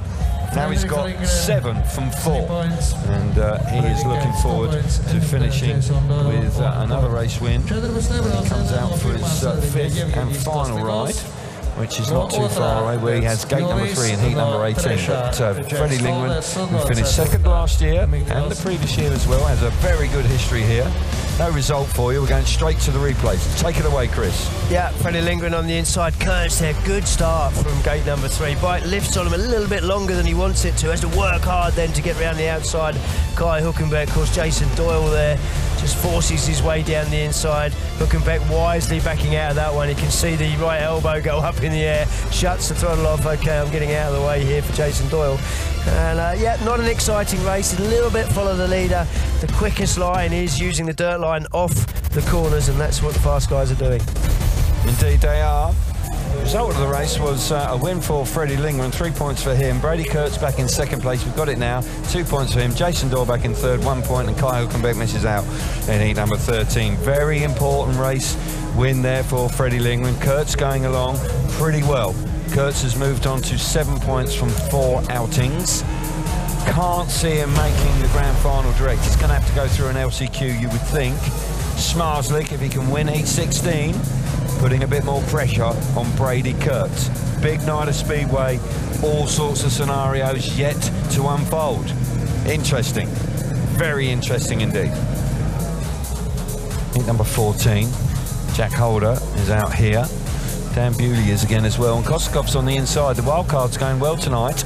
He deserves more than 4 points, actually. He's got gate number 1 in red. Gate 2 in blue is Dan Bewley. Jack Holder comes out of gate 3 in white, and Mikael Mikkelsen not having a great night. He starts from gate number 4 in the yellow helmet colour. Mikkelsen will be looking for a win, and a win here will double his score. With a ride to come, he will then look positive towards an LCQ. Yeah, Dan Bewley looks got to be looking to pick it up again. His scorecard is going the wrong way, 3-2-1. So yeah, looking to get back to winning ways. Now, we haven't seen a race win from gate number 2 for some time. Can he do something about it now? We're roaring into the first turn, but it's Jack Holder out of gate number 3. He gets there. Coming around the outside is Mikkelsen. Gets the better of Bewley. Mikkelsen up the inside. Not quite going to get the better of Holder, who holds firm as they go into the bottom corner. Here comes Bewley. Lovely move. Dan Bewley. Can Mikkelsen replay the compliment? Not quite going to do that, but that was a lovely calculated move from Dan Bewley to move back into 2nd place. But Jack Holder looking good here. Great start from gate 3. Yeah, Jack Holder riding out in the dirt. Dan Bewley, really wise move down in turns 3 and 4. Had that worked out as he was coming down the straight. I think as he rides round there to the start line, he'd seen that little bit of extra dirt right down. He's got plenty of speed behind Jack Holder. This last lap, he's made a lot of ground up. Is he going to make that inside work again? Tight as we go into the last lap. Jack Holder just about in front. Good battle for 3rd place, but it's all about the front, really, where we need to be seeing.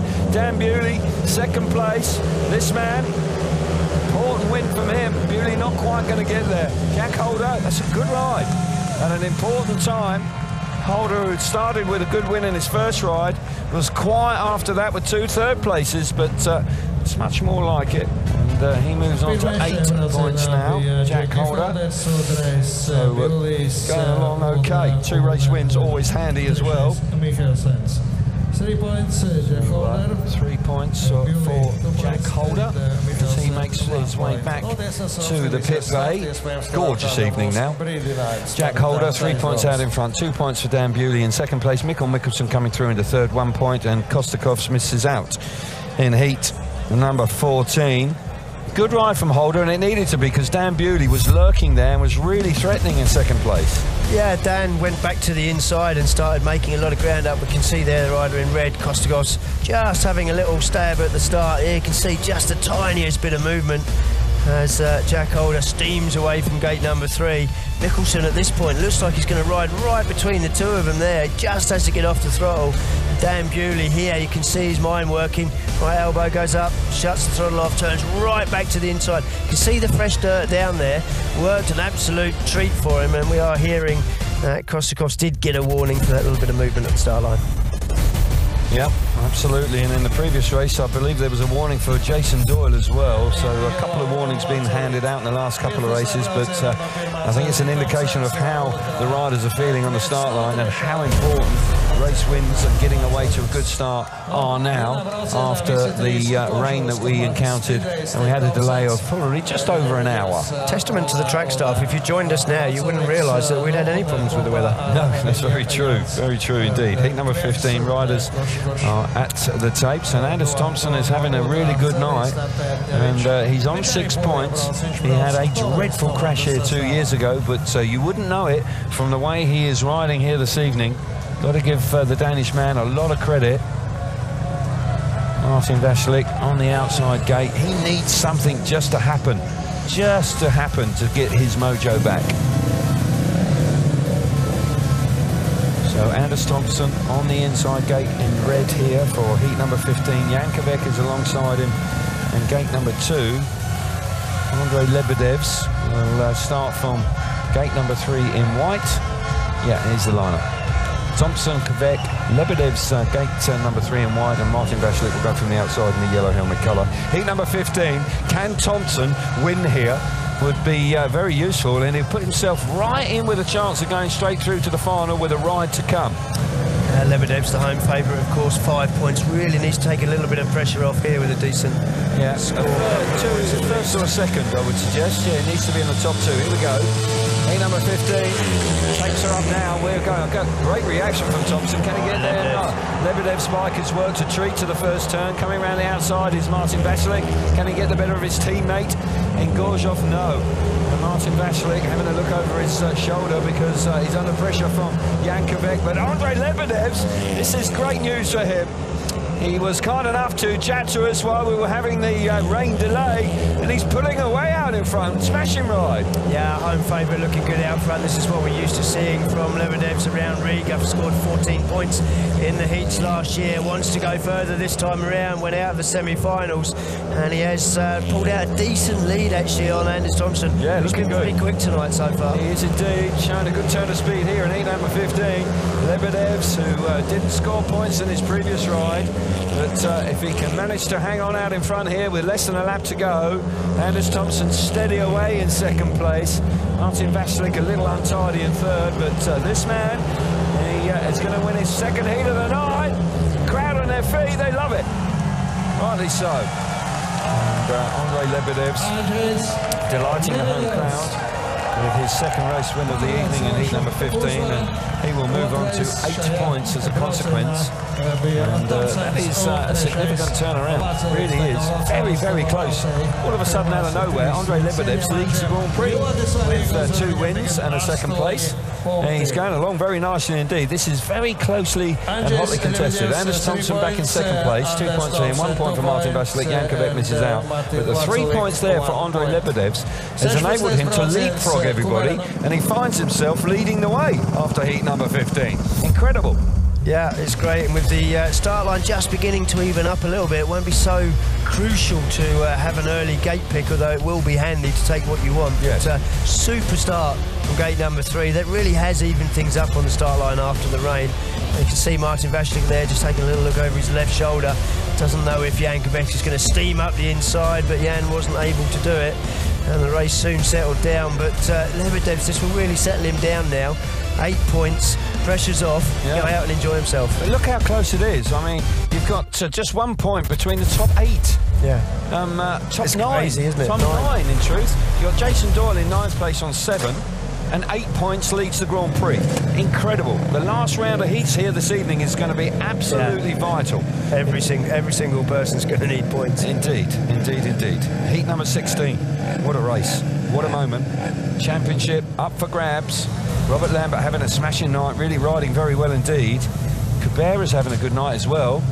He's on the inside in the red helmet colour. Robert Lambert coming out of gate number 2 in blue. Max Frick, who failed to score last time, needs to get back to winning ways if he can. Gate 3 in white. Bartosz Zmarzlik is on 7 points. Got gate number 4. Needs to be a statement ride, doesn't he? He could lead the Grand Prix by 2 points if he wins here. Absolutely. What an opportunity to go straight through to the final. Here we go.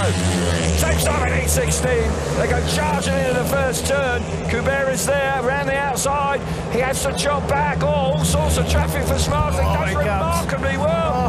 He's going all the way. Oh, my goodness. He nearly runs into his teammate in the extra Liga, Kubera, who holds firm. But Zmarzlik pushing on in second place. Frick back in third. Lambert, who's had a great night, he's out of it. At the back, Zmarzlik hunting Kubera down. Zmarzlik's in the mood for racing. I thought he was going to go past Frick. Never thought for a moment he would attempt to get past Kubera as well on the opening straight. And he did, almost clattered into him. Race settling down now. Kubera's not making it easy for him. Zmarzlik now has gone to the outside, looking for a run up the inside. Can he get there? Turning the mark inside out, trying to drive over the inside. Really close as they go into the last lap. Kubera slams the door shut going into the first turn for the final time. Now Zmarzlik connects it to come in the outside. What a race for the world champion. You said it, Chris. A statement ride was required, and by golly, he has delivered big time. Race of the night. Bar Country Mile. And Bartosz Zmarzlik, just reminding everybody why he's a 5-time champion. To say the same. Brilliant stuff from Bartosz Zmarzlik. And he's the first man to hit double figures tonight. He dropped a couple of points in his first ride, but since then he has remained unbeaten. Fabulous ride. Zmarzlik out in front, 3 points for him, 2 points for Kubera in second place. Great battle between the two Polish riders. Max Frick back in third, and unfortunate for Lambert, he missed out on heat 16, and he would have been double-figure man. He could have picked up the win there, but Zmarzlik, after 4 rides each, leads the Grand Prix by 2 points from Andrei Lebedev's the local man. Jack Holder's on 8 as well. Bewley likewise. Anders Thompson going along well. So tight in this particular Grand Prix. Well,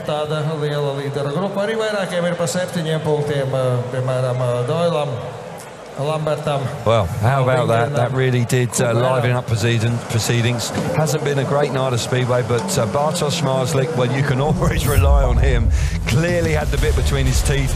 Very racy out there in Heat 16. Yeah, it's ominous for Brady Kurtz, the way Zmarzlik's come back from the summer break. Really thinking smart in the first turn there. Realised he was going to get past Rick. Didn't think he was going to try to go all the way and get past Kubera in the same move, but he does. He pulls the bike all the way to the corner. Bike's still pulling just before he turns it, and he's very tight anyway. Has to go backwards. Not a lot of banking there to hold him up. Not a lot of grip on the inside either to hold him up. And you can see there Kubera looking over his shoulder. He knows that Zmarzlik's coming. Wow. Zmarzlik worked so hard, but he changed his tack to the outside. He had to trust him there, didn't he? He really absolutely had to trust him. There was a lot of trust there, but Bartosz Zmarzlik, not many better riders than the 5-time world champion. This is when he changed his tack, goes to the outside. Look at the ease with which, once he's got the grip on the back wheel, just rides past him simply. And I tell you what, what's really ominous is he's never had good performances here, and he's won the 2 previous Grand Prix. He's riding better here than I've ever seen him. He looks good. What a sunset that is. That is a gorgeous sky, isn't it? That's for sure. If you do not understand the lyrics will be on the screen. Okay, we can get some more reaction now. Abby is with Hannah Grunwald. We heard from her earlier. Hannah and I have actually been looking over the scorecard. It is so tight. How have you enjoyed your evening? It was the best evening at the Speedway time. I'm very happy to stay here. It was very funny, and yeah, a big thank you to the SGP for the organize, and yeah, thank you very much. And who has impressed you the most out on track? Which rider have you been trying to learn or think a thing or two from? All the riders are fast, but I think Zmarzlik or Bewley, I don't know. It's very, the track is grippy, and yeah, let's see. For you, Hannah, has tonight been about enjoying Speedway, or are you still like a sponge? Are you still just trying to learn what you can? I really learn here to drive off the very grippy track, and I enjoy, and yes. Yeah. And your money is on Zmarzlik to win, you think? I hope. Yeah, so you're a Zmarzlik fan. I mean, it's hard not to be when the talent of the guy. My mechaniker, Martin Kalmach, is also a Bartosz Zmarzlik fan, and I think he hope also, yes. Well, happy 18th birthday for 6 days' time. Enjoy the rest of the evening, Hannah. Thank you for chatting. Thank you very much. Latvian Oh, great interview, and good to see Hannah here having a really pleasant evening.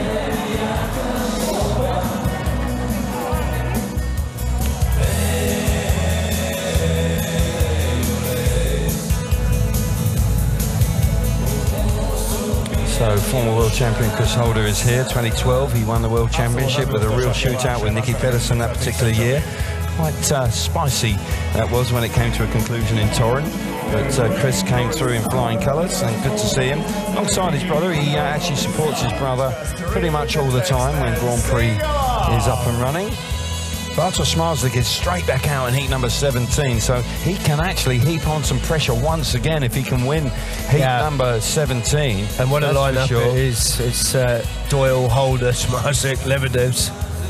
Yeah, it doesn't get any easier for the champion, but he leads the way on 10 points right now from his 4 outings. Let's have a look at the gate success. There's much change. 2 wins from the inside, 1 win from gate number 2, so that is really astonishing. The inside gate's not working well. Gate 3 now 4 wins and 9 wins from the outside. 35 points scored from gate number 4. Gate 3 has scored 22, only 15 points scored from gate 2, and gate 1 24 points scored so far this evening. Where are you going to start for in the LCQ? Well, it's amazing the difference 24 hours can make, isn't it? Absolutely right. It's a reversal of last night. Totally flipped around, hasn't it? Well, you'd be tempted to go to gate 4, but hey, it's still brave, I would suggest. So, heat 17, we'll see Zmarzlik once again from gate 3. But as you have just rightly reminded me, Chris, Jason Doyle, Jack Holder, Andrei Lebedevs are going to keep him company. And there's no doubt that it's not going to be a straightforward race at all. Lebedevs, of course, who lies in 2nd place in the Grand Prix at this stage with 8 points, is going along pretty nicely as well. So heat 17, as we were discussing, Doyle, Holder, Zmarzlik and Lebedevs, strong lineup, everybody going well. Kubera's out in heat 18. Freddie Lindgren has turned his night around as well, and Anders Thompson going along nicely. He comes out in heat number 18. Kvek, Hülkenberg, Bewley and Lambert, the 2 British riders, needed to push on, get good gate picks for the LCQs. And then heat number 20, Vasily Kurtz. Big moment for Kurtz, needs to win in heat number 20. And we've got Mikkelsen and Frick as well. But right now, all their focus of attention is on this man, the world champion, who has not been beaten here in the 2 years that we have staged the Grand Prix in the Bikernieki. He has been not always dominant, but he has somehow found a way to win the Grand Prix when it seemed quite unlikely at times. But this evening, he is riding probably better than he has done in the previous 2 years. And this is quite a moment once again for the world champion, who has going to finish his qualifying heats with gate number 3 on a freshly prepared track with the grading that's gone on. I think if my calculations are right, Zmarzlik only needs a 3rd place here to go straight to the final. Okay, well, let's, I wonder if he knows that. He may well do that, but of course the safest place to be is probably out in front, and he'll be almost certainly focused on trying to get to the front if he can. Doyle goes from the inside. Red helmet colour for him. He's got a warning. Jack Holder, gate 2 in blue. Bartosz Zmarzlik, gate 3 in white. And Andrei Lebedev's a winner last time as well. He will go from the outside in the yellow helmet colour. What a ride it was from Zmarzlik. Kubera had it all under control until he didn't. And then Zmarzlik had other ideas. Stunning move around the outside late on in the race in heat number 16. Hasn't had too long to dwell on heat number 16 because Zmarzlik straight back out in heat number 17. There he is, just preparing himself to come forward. Looks remarkably clean. These boys aren't that dirty. The track is behaving impeccably, I must say. Unbelievable. Heat number 17. Here we go, great lineup. Green light is on, tapes are up, and away we go. Zmarzlik hasn't got there. It's Holder. Lebedev's now coming across from the outside. Really good ride from him. Now Zmarzlik getting the better of Doyle. Got around the outside of Holder as well. Slips into 2nd place. Good recovery from Bartosz Zmarzlik after spinning up off the line, but Andrei Lebedevs has got the crowd on the feet. Track's breaking up. Harry going into turn number 1. Zmarzlik having to hang on to the motorbike. Yeah, both corners are getting a little bit choppy. You can see there comes there, Jack Holder's just jumping up and down coming in turn 3. Zmarzlik was really out of control here on the previous lap. There's a little better entry for him. But home favourite, Lebedev's, look at the lead he's pulled out on Zmarzlik. Impressive start from Andrei Lebedev's, heat number 17. Looking like it's going to go his way. He's into the final lap. Looking good, bouncing around as he enters turn number 1 for the last time. And heat number 17, Zmarzlik having to work really hard to keep the two Australians behind him. But Andrei Lebedev's in a class of his own here. And he's going to finish on 11 points. What a way to finish. Really spectacular ride. I think that's Zmarzlik and Lebedev's through. That could be enough for the final. I think it is. But we've got Dan Bewley on 8 points. He can finish on 11. But he'll only have 2 race wins. So it's looking good for Lebedev's. Yeah. And the way he's celebrating, you could very well be right, Chris. And Lebedev's, don't want to get too carried away, but he might just be into the final here tonight. What a ride from Andrei Lebedev. 3 points for him, 2 points for Bartosz Zmarzlik. That'll do nicely for him. Jack Holder back in 3rd place, 1 point, and Jason Doyle unfortunately missed out on heat number 17. Wins the position, 12 points leads the way. We reckon 12 would be enough. It looks like it is for Zmarzlik. Is 11 enough? It could very well be. Holder's back in 3rd. Yeah, it looks like it is. Missed out last year, got 14 points from his 5 rides, missed out in the semi-final. Don't think he's going to have to go to an LCQ. No, I think he probably is straight through, and he makes a super start from the outside, does a really, really good job there. Zmarzlik has to work very hard in the first turn down the back straight. And you see just getting a little bit of extra grip just as he gets onto the straight. See the front wheel leap in the air, that's maximum traction for him.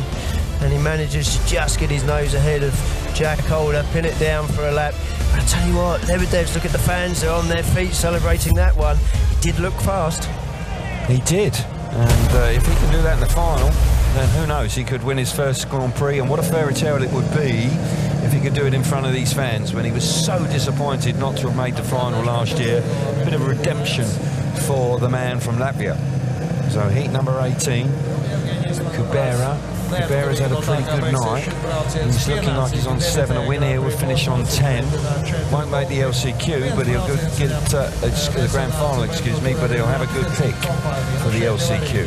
Kubera on the inside in red, Kosakov's out of gate 2 in blue, Freddie Lindgren gate 3 in white, and Anders Thompson off the outside in yellow. Freddie Lindgren, what a bounce back from Freddie. Can he win this one out of gate number 3? Big lineup, I've got to say. Freddie's a country mile away from the tapes, that's why the Star Marshal wants him to come forward. Straight back again. They're happy now.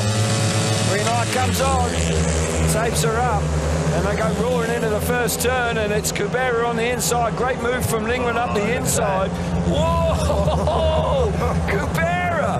He does well to stay on. Lindgren absolutely ruthless coming out of the first corner. And Kubera has almost given up at the back. Can't believe it. Probably quite furious about what happened, but Freddie don't care. This is going to be a 3rd win on the spin for him. Yeah, Kubera's pulled out. He's looking up at the referee. You've got to say, in Poland, a lot of Polish league matches, referees will stop races. They have a card system for unfair riding. But he's getting absolutely no joy. Lindgren down hard in his 2nd ride. He's picked himself up. 3 race wins, looking really good. Looking good out in front, Fast Freddie. Got to remind Dominic Kubera, this is not an extra Liga match. It's a Grand Prix, and those rules do not apply. And Freddie Lindgren charged to the front in the first corner and has ridden superbly well and shown great determination to bounce back after a heavy fall early on. Freddie Lindgren, what a way to turn your night around. And he finishes with 3 consecutive wins, and he finishes with 10 points. And he will leapfrog Jack Holder into 3rd place. So it is looking good for a good gate pick for the LCQ. And if he does finish in 3rd place, he'll be out in LCQ 1. Fast Freddie Lindgren, who has really come good in his last 3 outings. Trying to work out what this means. We've got the replays here, mate. Dominic Kubera, yeah, he's, I still think he'll go through to the LCQs, but there, Lindgren comes across the track, actually lifts his front wheel up in the air. you know, you're absolutely right what you said, Kelvin. This is a Grand Prix. This isn't a Polish League match. It's Elbows out there, isn't he? Lindgren with Thompson, sends him out wide, gets rid of him, rides across the front of Kubera. It's elbows and back wheels and all the opposition. And real determination from Freddie Lindgren on that opening corner.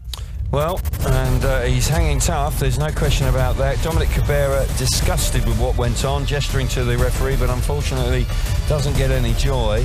Red light doesn't come on, no restart. I think he'll stay in the top 10 though. Will he? I think so. Where does he sit now? He's in seventh place on 7 points. What do we got? So, but he didn't finish the race, and that will go against him if but he has tight. got 2 second places. So Freddie Lindgren wins the race, 3 points for him. Anders Thompson back in second place, 2 points for him. Kostakov's a wild card, picks up 1 point, and Kubera fails to score because he doesn't finish the race. So 2 more races to go before the LCQs. This is heat number 19. Riders are at tapes and raring to go. He's going to keep his place. He will be in the top 10. Okay, so that's a bit of a reprieve for Dominic Kubera. So the line-up for heat 19, Kvek, who's had a disappointing evening, is on the inside in the red helmet colour. Likewise, Kai Huckenbeck, just 1 point. What's going on there? Gate number 2 in blue. Dan Bewley can finish on 11 here if he can win in white. Gate number 3, and off the outside in the yellow helmet colour is a rider that was going well earlier but inexplicably dropped points last time. Robert Lambert needs a win really. A win would be very useful indeed. Here we go. Heat number 19. Tapes are up. Lambert's made a good fist of it from the outside. Going to get the better of Kvek, who's done very little all night. He can. Sweeps around the outside. This is a good response from Robert Lambert. Bewley now slips into 3rd place.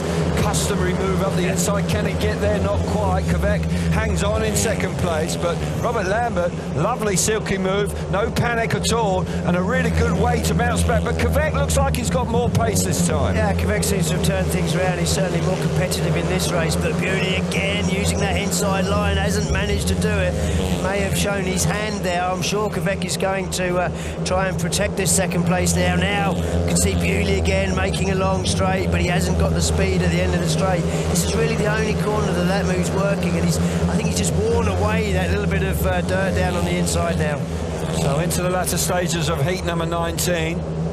Robert Lambert looking like he's going to finish with a win here, and that will put him on the 10 points. And very much at the forefront of the LCQs. Robert Lambert finishes in style. Nice ride in heat number 19. Kvek turns it out of nowhere, picks up 2 points in 2nd place. Won't make the LCQ, but just finishes on 4 points. But that man, and he finishes with a double-figure score on 10. Just 1 blip tonight in his 4th ride. But 2 race wins, 2 2nd places and a last place. Lambert, a winner of heat number 19, 3 points. Jan Kvek in 2nd place, 2 points for him, 1 point for Dan Bewley in 3rd. Kai Huckenbeck failed to score and only has 1 point to his name. That's the position after 19 races tonight. Zmarzlik and Lebedev's going through to the final. Freddie Lindgren turning his night around, sitting in 3rd place as we speak. Robert Lambert is in 4th place right now. Yeah, Robert Lambert has secured a place in the LCQ. Jan Kvek actually makes a decent start. It really hasn't been in the points tonight, hasn't been making starts, but right around the outside there, great turn of speed. And Robert Lambert back wheel in the deep dirt, which is really working a treat now, particularly around the 1st turn. And look at that bike working nice, got the front wheel in there just as he wants to turn it. Great motorcycling skills. And a great ride from Robert Lambert, 10 points. It's a comfortable night for him. Best we've seen from him this year so far. Yeah, much more like it, and this is what we expect to see from Robert Lambert. And he is, when he was interviewed by Abby a little earlier on, he certainly seemed in confident mood, and that's reflected in his performance on track. In number 20, Martin Vašlik. Well, it's not been his night. He's just got 2 points, not going to make the LCQ. A Grand Prix campaign to forget for Martin Vašlik. He's on the inside, just 2 points, red helmet colour. Brady Kurtz could do with a win, really. Gate number 2 in blue. Mikael Mikkelsen, gate 3 in white. Max Rick, he's on the outside in the yellow helmet colour. Kurtz not having it his own way. I've got to say, Zmarzlik really has come out, and it's a statement from Bartosz Zmarzlik tonight. He's got 12 points. Brady Kurtz is far from out of it. He can still make the final. Of course he can, but there's no doubt that he is going to have the extra race tonight, and you've got to win it if you want to make the final. Here we go, heat number 24. Oh, my goodness. Let this one go, he's last. He has let it go, because Martin Vacilic has almost given up the ghost. He has thrown the towel in. Brady Kurtz has fired himself to the front and is looking good. Max Frick has come from the outside. The two Australians leading the way. Mikael Mikkelsen back in third place for Brady Kurtz. Gotta say, this is exactly what he needs to do, and he's looking like he's going to finish with a double-figure score. He's out in front here. Yeah, Kurtz will finish on 10 if it stays like this. Max Frick will finish on 8, and Mikkelsen he'll only finish on 5 points, so he's not going to get there. But the two out front, they will be in the LCQs. Yeah, untidy start to the race, I must say, with Martin Vacilic trying to jump the start, but Brady Kurtz, he's wound it on out in front. He's pulled away from his compatriot Max Frick back in second place, and he's giving himself every opportunity to try and get himself into the final tonight. Kurtz wins heat number 20 quite comfortably. Max Frick coming through in second place. Mikael Mikkelsen just drifting over the line in third, and Martin Vacilic, well, another night to forget for Martin. He fails to score in heat number 20. But for Brady Kurtz, LCQ beckons, and he finishes in 5th place from the qualifiers. 3 points for Kurtz, he's the winner. Max Frick in second place, 2 points. Mikael Mikkelsen 1 point in third, and Martin Vacilic fails to score in the final race of the qualifiers. 12 points for Bartosz Zmarzlik. Andrei Lebedev's there on 11. They're in the final, and then we've got the group of riders from third place right down to 10th. Dominic Kubera with 7 points. So we finally got to heat number 20. Do appreciate your patience staying with us this evening with the rain delay, but Brady Kurtz, from the Australian point of view, has finished in fine style here. Yeah, Martin Vacilic jumps before the tape speed.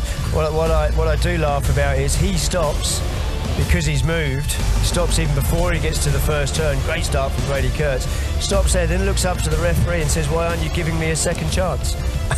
It's like, why would you get a second chance? You've cheated.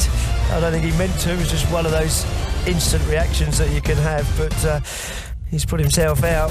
Max Frick goes through on 8 points. Just hasn't gone his way tonight, has it? No, doesn't seem to be going his way this season. Every week in the Grand Prix. That's right, this season's been a one to forget for Martin. So the qualifiers are in. First LCQ, of course, is riders. Okay,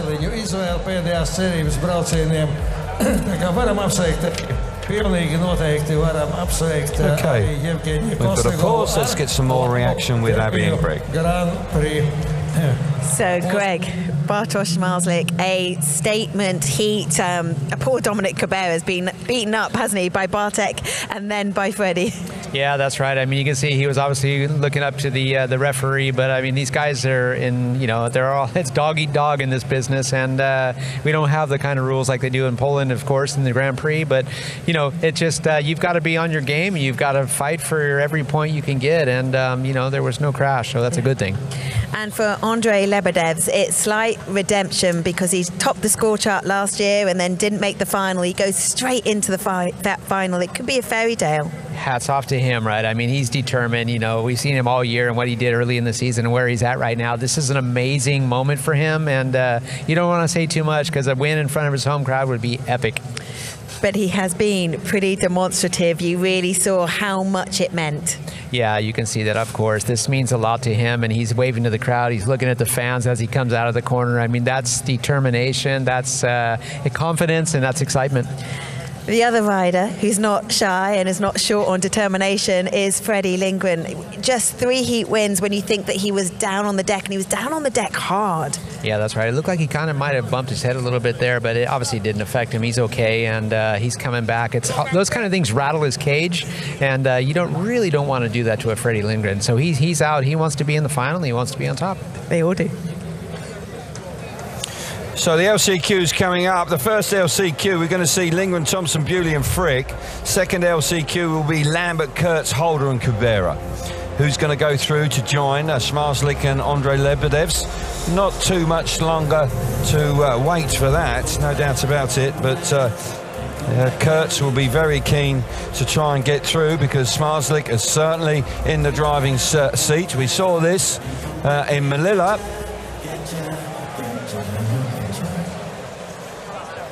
So the World Championships points handed out so far. Doyle will pick up 6 points. Kosikov picks up 5. Mikkelsen, Jankovic, Martin Vashlik on 2, and Huckenbeck with 1 World Championship points. I'll just get back to my original point. Bartosz Zmarzlik had to go back through the LCQ with Kurtz sitting pretty in the grand final.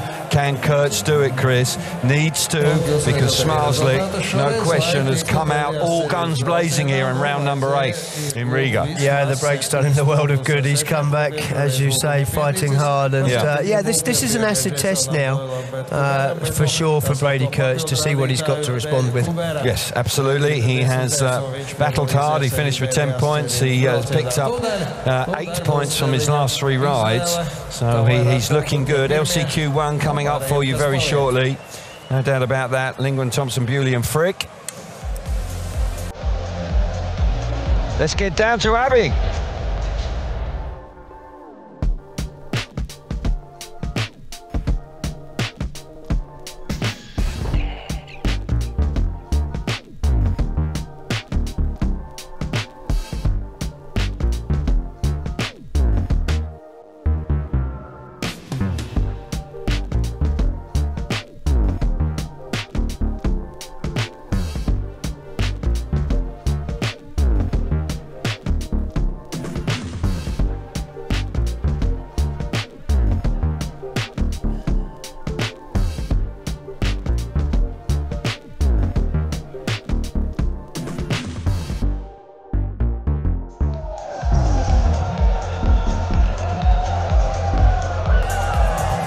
Okay, they're the top 8 riders that will go through to the LCQs, minus Bartosz Zmarzlik and Lebedevs, of course. They're already in the grand final. They can relax for a few moments while they watch who will join them. LCQ coming up, LCQ1 coming up very shortly, with Abby taking us through that. As I say, riders who finish in 3rd, 6th, 8th and 9th are in LCQ1. Riders that finish in 4th, 5th, 7th and 10th, they are in LCQ2. By my reckoning, the first LCQ will see Lindgren, Thompson, Bewley and Frick. And LCQ2 we should see Lambert, Kurtz, Holder and Kubera. Not quite sure which one I'd want to be in. That second one looks pretty tough. Want to be in the final. Yes, true, that's right. I want to be watching these sudden death of these LCQs. It's going to be interesting to watch the gate picks, because gate 1 has gone right off the boil. It's what has it scored? Just 2 points in the last 4 heats. So it will be interesting to see where they go. Okay, not too much longer. Let's make our way down to Abbey for the draw for LCQ1. Gate selection then for LCQ1. Up first will be Freddie Lindgren. What 3 last heats he's had. Where will he go from? The outside gate has been the strongest tonight. It's a brave choice. Freddie will start from yellow. Up next is Anders Thompson. The atmosphere building here in the stadium.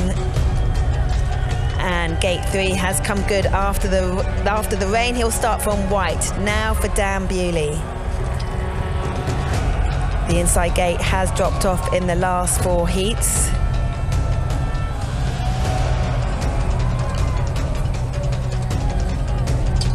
Decision time for Dan.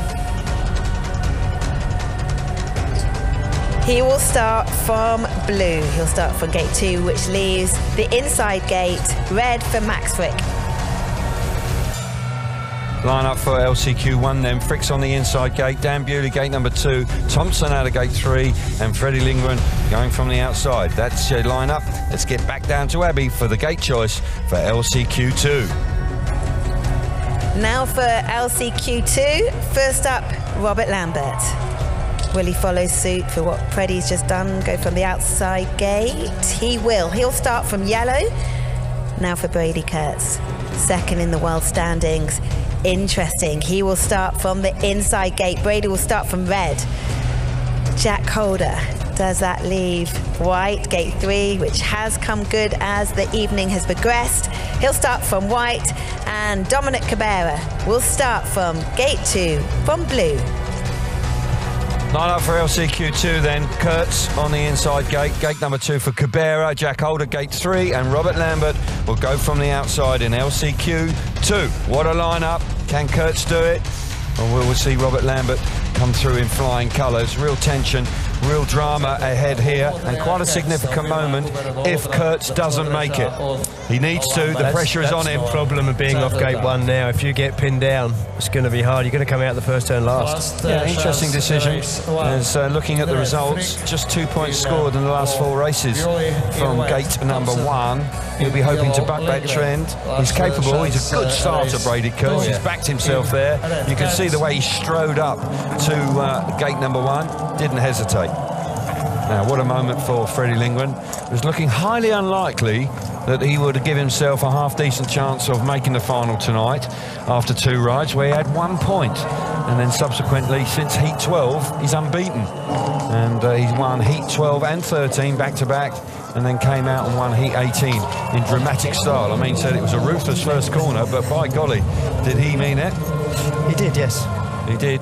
And Cabrera, fortunately, Cabrera is not racing him in the LCQ1 because he's in the second one here. It's not very often that we see gate 4 being picked first in 2 LCQs, is it? No, we did see it last year in the semi-final by Andrei Lebedev, and that was a mistake. But it was a very different night, wasn't it? We didn't have this huge rain delay, and there's no doubt that Dan Bewley hesitated, wasn't sure which way to go, and eventually decided to come out of gate number 2. Kurtz did win Heat 20 from gate number 2, but I've got to say Martin Baslik pretty much threw the towel in on the way to the first corner. That helped him. There's no doubt about that. But Frick's the one who has got gate number 1 here on LCQ1. 3 races to go tonight. It's been a long night. We do value your patience and your attention, really do. Not easy when we had that hour or so delay earlier on.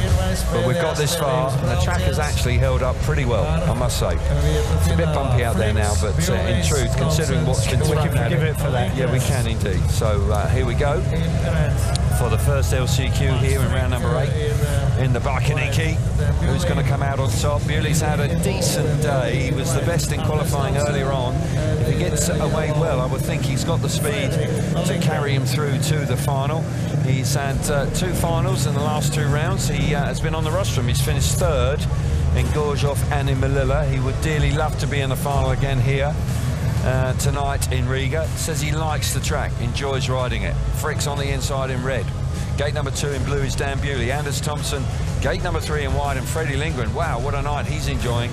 The outside gate, he chose it. He had the first choice. He's got the yellow helmet colour on. Freddie Lindgren, can he do it from gate 4? Who are you going with, Kelf? Well, I just sense that Freddie's really got his tail up, and I sense that he won't be denied. I think he's going to rip round that first corner. Yeah, I think you're absolutely right. It does depend a little bit for me what Dan Bewley can do from gate 2. I do think it's slightly better than gate 1. Right. But he's only had 1 race win tonight, and of course the LCQ only rewards race winners. Yeah, you can't be a Max Frick and get into the final without winning a race. No, this system doesn't reward that. At this point of the night, you've got to win. Only winning is what it's all about. Here we go, LCQ1. Green light comes on, takes her up, underway. Thompson's made a lovely start out of gate 3, but Freddie Lindgren round the outside. Can he get his wheels in line? Yes, he can. He gets to the front. Freddie Lindgren. Wow, what a turnaround in his night. Bewley coming up the inside, trying to get the better of Thompson, but Freddie Lindgren, what can you say? Really was desperate at the beginning of the evening for him. 1 point from 2 rides, and he has turned it all around here tonight in the Bikernieki. Yeah, he confidently picked gate 4. He had first choice. We see there Bewley now up the inside of Thompson. Nice move from him. Thompson now paying the repaying the favour up the inside. Is he going to get past him? Bewley now looking for the chop back. He's going to get tied down into turn 3. Yeah, he's back through the inside. But Freddie Lindgren, he knew when he picked gate 4, he'd only got to make it with him, and that would be enough to get around the outside. Fast Freddie Lindgren with less than a lap to go in the LCQ1. And he is looking good, and he's set for the final. 3 consecutive finals here in 3 years in Riga. Freddie Lindgren riding as well as he's ever done. That really is very impressive indeed. Congratulations on making the final tonight. Zmarzlik, Lebedevs and Lindgren now in the final. 75% of our competitors are there. And that's nicely impressive. 4 wins on the spin. And took gate 4. No hesitation. Brilliant ride. Lindgren wins. He's through to the final. Dan Bewley coming into 2nd place. Anders Thompson back in 3rd. Max Frick in 4th in LCQ. That's the way it panned out in that particular race. But for that man, Jono Burks on the right, David Haynes on the left, they've been around, they've done it all, and they will be chuffed to bits with their man after this ride. Yeah, so far the top 3 in the heats are all in the final. Can Robert Lambert keep that trend going, or will Brady Kurtz get himself there? What a ride from Freddie Lindgren. Just easy as you like around the outside. A real scrap for 2nd and 3rd. As Bewley and Thompson there just trading blows for a couple of laps. Race settled down, and I think grand scheme of things, Dan Bewley will be reasonably happy with 2nd place there. Of course, he'd much rather be in the final. Now, this is a big moment. Huge moment in the context of the World Championship. Brady Kurtz having to go through the LCQ2 here. Bartosz Zmarzlik leading the championship by 9 points coming into tonight. He's in the final. Gate number 1 not working particularly well later on in the evening. To be honest, it hasn't worked very well all night. No. And Brady Kurtz elected to choose it. He resisted the temptation to go for gates number 3 or 2. Robert Lambert on the outside gate. He is a danger. Lambert, who has had 1 poor ride, which was heat 16, but then bounced back with a good win in heat number 19. As I say, can Kurtz... 2 race wins. Sorry? 21 heats, 2 race wins, gate 1. It's a great move. That is remarkable when you consider it was absolutely dominant last night. Really is a massive change in 2 nights. You wouldn't have thought it, but that's the way it has panned out. Kubera, we've seen him make the final from an LCQ earlier on this season. Can he do it again here in Riga? Kurtz is on the inside, red helmet colour for him. Dominic Kubera, gate number 2 in blue. Holder coming out of gate 3 in white, and Robert Lambert from the outside in the yellow helmet colour. Will he make the final here this evening? He'll be desperate to do so. He comes into the night on 57 points in 8th place. Frick is not in the final, so Lambert has got an opportunity to leapfrog Frick at the very least, to begin to make some headway to secure his Grand Prix future. The rain's coming down. Can't believe it. Can't believe it. Late stage. Don't want this. No. Really don't want this now. This really will be topsy-turvy. So LCQ2, Brady Kurtz with all the pressure on the inside gate. Green light comes on. Takes her up. He's made a great reaction. Absolutely dropped the clutch, but Lambert coming from the outside can't quite get there. Brilliant first turn from Kurtz. Tight down the back straight with Lambert trying to force his way through into 2nd place. But you've got to give Brady Kurtz an awful lot of credit. Gate 1 has been awful, but he made it work at the LCQ2. He did everything right as well. He moved across the track exactly when he needed to. If he'd have done it too early, Lambert would have come back to the inside. Just left it to the right time. We can see a real scrap now. Jack Holder up the inside. Tough move. Block pass from him. He's going to get down into turns 1. In front. Oh, he's gone across the corner. Can Lambert repay the favour? I'll tell you what. That was a brutal move from Jack Holder to move into 2nd place to get the better of Lambert. But Brady Kurtz under such immense pressure coming into LCQ2. He has responded in fine style. Less than a lap to go. He's down the back straight. And the top 2 in the world are going to go head-to-head once again this championship. You just don't know which way it's going to go. Brady Kurtz, super ride. Stunning first corner from the Australian. And he is the final piece of the jigsaw for the grand final tonight, Chris. Can he handle the pressure? Yes, he can. Absolutely he can. Brady Kurtz coming good. Really confident ride. Brilliant in the confident first gate pick and a confident first turn. Smashing ride from Kurtz. He's in the final again. He's looking good. Jack Holder coming through in the second place with a ruthless move, tough move to get the better of Lambert, who's relegated to third place, and Cabrera finishes in fourth. What a ride from Kurtz. And in regards to the championships, exactly what we wanted, because if he missed out, all of a sudden, Zmarzlik would have been very much in the driving seat. Well, look at that reaction. First of all, he did what he had to do. He had to react first.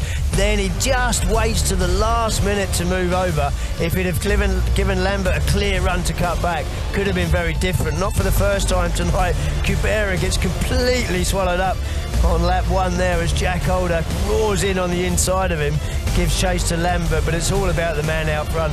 LCQ is all about winning races, and that's exactly what this man did.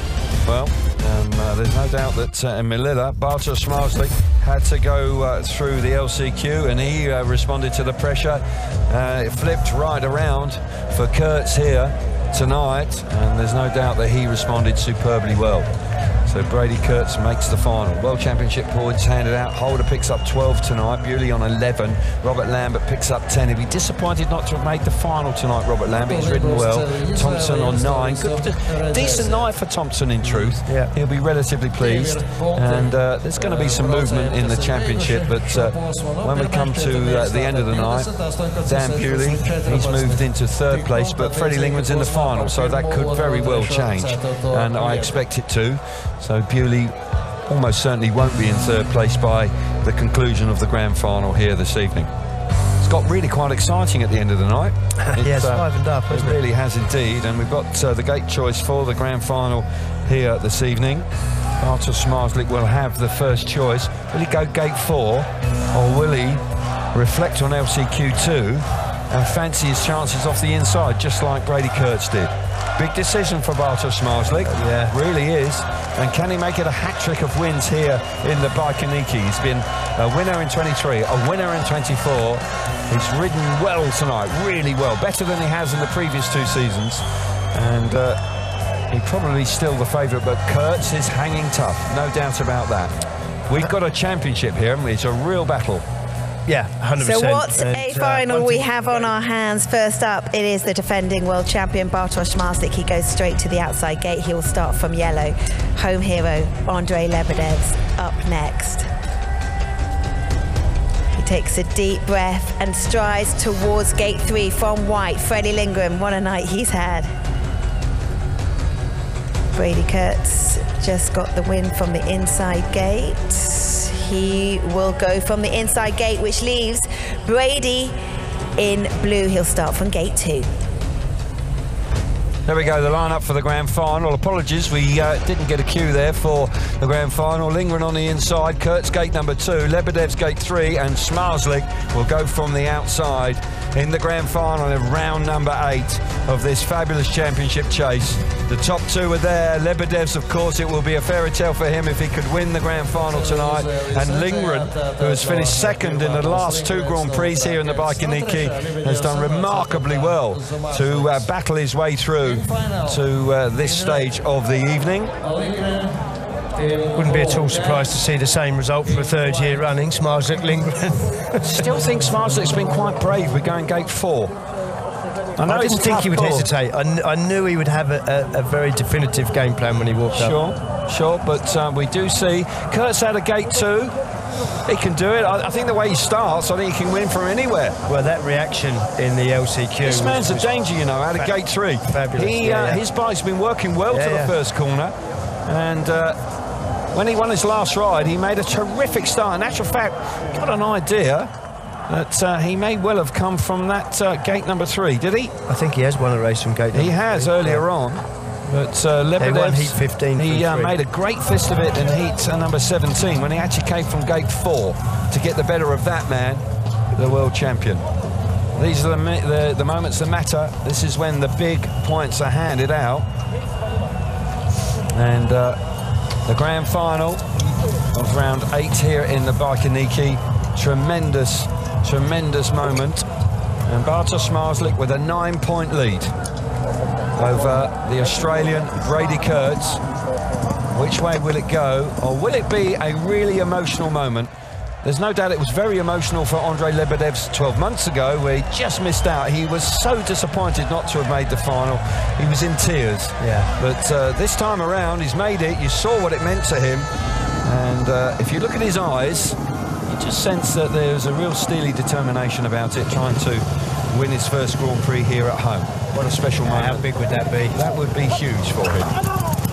Here we go then. Last 4 laps, we hope, of the evening. And the man to lead them out is Andrei Lebedev. And the home crowd absolutely chuffed to bits with that. And they would dearly love to see their man win here at home. What a moment for Latvian Speedway. Oh, it'd be huge, It would really be a huge boost indeed. So Zmarzlik makes his way forward. This is when you've got to remain calm. Don't want to allow the nerves to get the better of you. I've got to say Kurtz has been ice cool again here tonight. Freddie Lindgren, I mean, crikey, he has really just turned his evening around and produced some stunning speedway in the latter stages. Lindgren's on the inside in the red helmet colour. Brady Kurtz will start from gate number 2 in blue. Andrei Lebedev will start from gate 3 in white, and Bartosz Zmarzlik, the championship leader, will come out of gate number 4 in the yellow helmet colour. He's elected to go right up towards the fence, or has he? He's now moving over a little bit. Not easy. Track's probably a bit worn out there now. He's going to have to trust his bike because it's going to be slick on the way to the first turn. Yeah. Look at that. He's working furiously hard. Yeah. Probably not quite what he was expecting to see. No, but Lindgren's the form man. He's won his last 4 races here, so you've got to say he could go into this race as favourite. It is hard when you've got Zmarzlik on the outside gate that's been the most effective. Is there one last big start from gate number 4? Here we go then, the grand final in the Bikernieki. The tapes are up, and away we go. And it's Kurtz. Kurtz hits the front. Here comes Zmarzlik round the outside. Freddie Lindgren. Lebedev's up the inside as well, but it's Kurtz. Kurtz hits the front again. He's won the last 2 Grand Prix, and Brady Kurtz is riding out of his skin, and Zmarzlik's at the back. Can you believe it? Gate number 2, and Brady Kurtz. What a moment. This is absolutely fabulous from Brady Kurtz. He can't pull away. Freddie Lindgren is definitely keeping them on out front. Oh, we've got a big mistake there from Zmarzlik. He's lost a load of ground now on Lebedev, who looks like he could be going for his 2nd podium of the year. This will be a great night for Lebedev. Hasn't given up on the 2nd place, but Lindgren just carrying on there. Tell you what, Brady Kurtz 3 on the trot. This would be fantastic. This is an incredible moment for Brady Kurtz. His rookie season in the Grand Prix. He's won the previous 2 Grand Prix. He had to come through the LCQ tonight. He dealt with that with no problems at all. Gate number 2, well, no drama. Made the start, and it's a hat-trick of wins this year in 2025 for Brady Kurtz. And the lead in the championship's only 3 points now. Brilliant. He's doing everything 2 right. rounds to go. Bring on Václav. Wow. Which is with next weekend. Yeah, well, we've got to wait till the end of the month. Brady Kurtz, what a moment. Team delighted. Had to do it the hard way tonight. But there's no doubt that this man is absolutely inspired in 2025. It's down to 3 points. 3 points in it. As we go into the last 2 rounds of the championship, Wrocław, believe me, he will love it. He rides there in the Extra Liga. Knows the place inside out. Bartosz Zmarzlik just couldn't quite get there from gate number 4. But for this man, it's fairy tale time. Lebedev is on the rostrum. Great moment for him in front of his home fans. Can't overlook that. No. Smashing moment for Lebedev's. Got to believe that he will be really pleased with that. Not quite sure what he's saying, but still, 3rd place tonight. Zmarzlik misses out on the rostrum. 14 points for him. But Brady Kurtz has picked up 60 World Championship points in the last 3 rounds. Stunning. that is championship winning form, I would suggest. We said that if he was going to take this championship, he was going to have to earn it. He was going to have to take it from Zmarzlik. Zmarzlik wasn't giving it to him, and he isn't. He is earning it. But Andrei Lebedev's clearly delighted to have made the final tonight. Brady Kurtz just congratulating Lebedevs, but nice to see a good reaction from Lebedevs. Not quite sure what he's, maybe he's gesturing to family members, I'm not quite sure, but nonetheless, many congratulations to him. But wow, almost overwhelmed Brady Kurtz. What a season he's having. And here's the result. Brady Kurtz, stunning victory for him. He wins the Grand Prix here in Biķernieki tonight. Freddie Lindgren, second place again. 3 second places here in the Biķernieki in 3 years.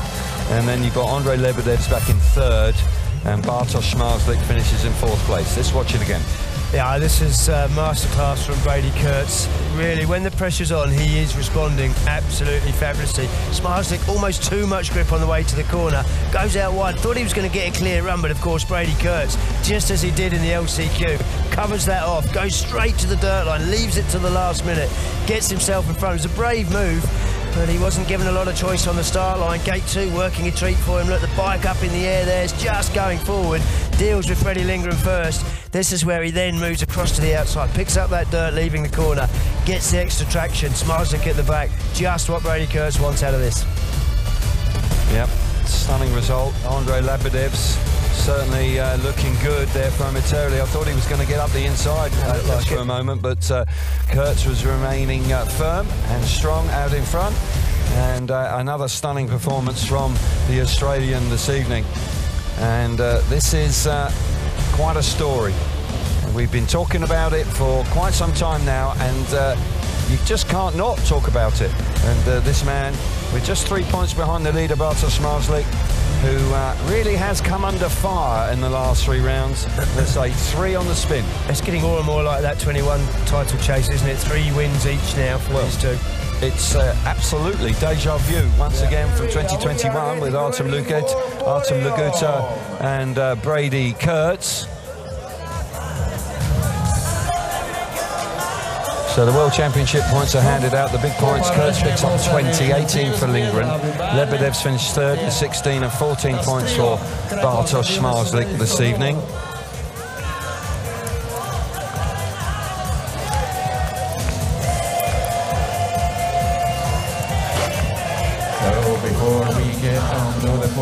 So here's the championship overall, 145 points to Bartosz Zmarzlik, a slender lead now, 142 for Brady Kurtz, 117 for Freddie Lindgren, good move for him. He stretches away a little bit from Dan Bewley in 4th, Jack Holder sitting in 5th, Andrei Lebedev's into the top 6 now, 75 points, Max Frick hanging on in 7th, Robert Lambert likewise on 67 points in 8th place. They're clear, actually, of Kubera on 58. So the top 7 are back next year, of course. They qualify for the 2026 campaign in the Grand Prix.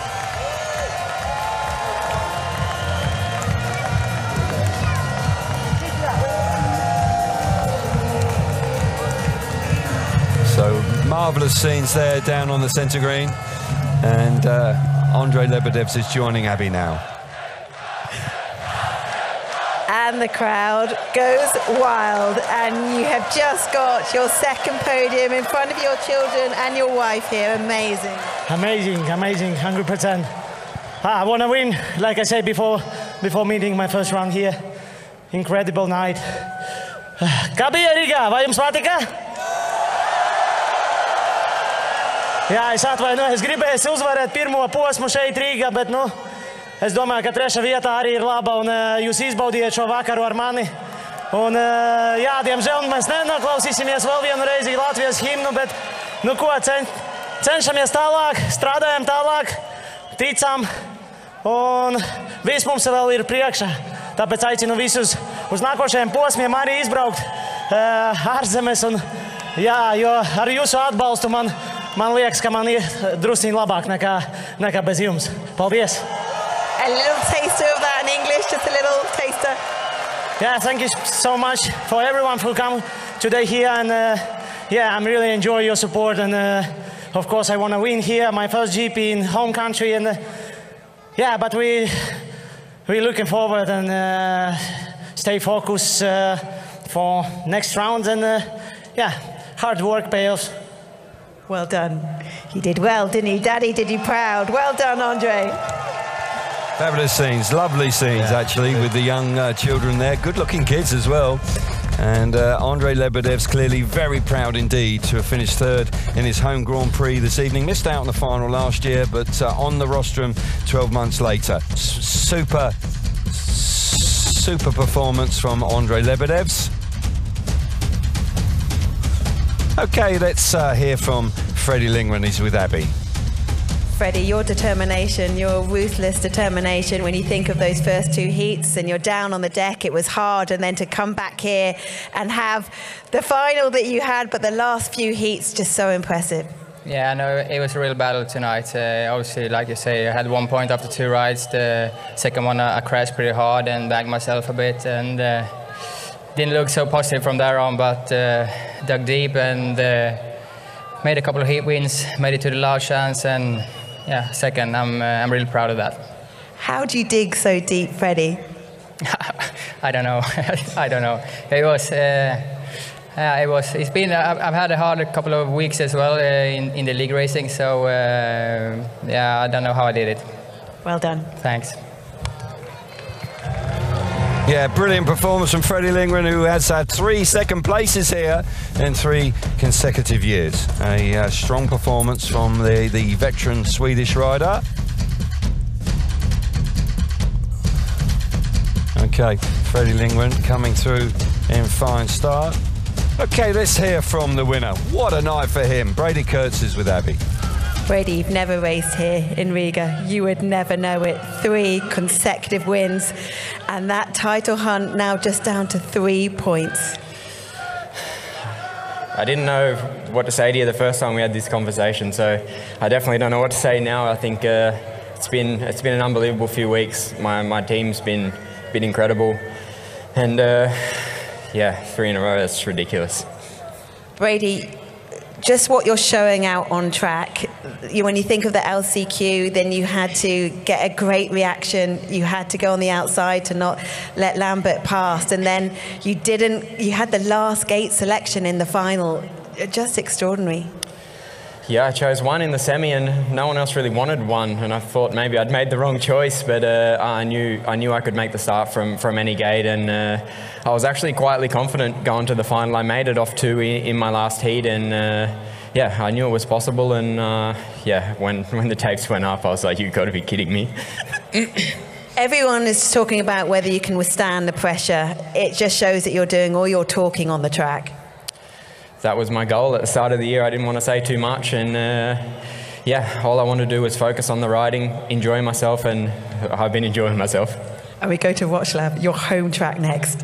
Yeah, that's going to be pretty cool. Obviously, maybe some more expectations on my own track, but no, I'm just enjoying it so much. That's going to be a fun one. Hopefully, I've got a lot of supporters there, and yeah, I'm so pumped, and yeah, I'm looking forward to the rest of the year.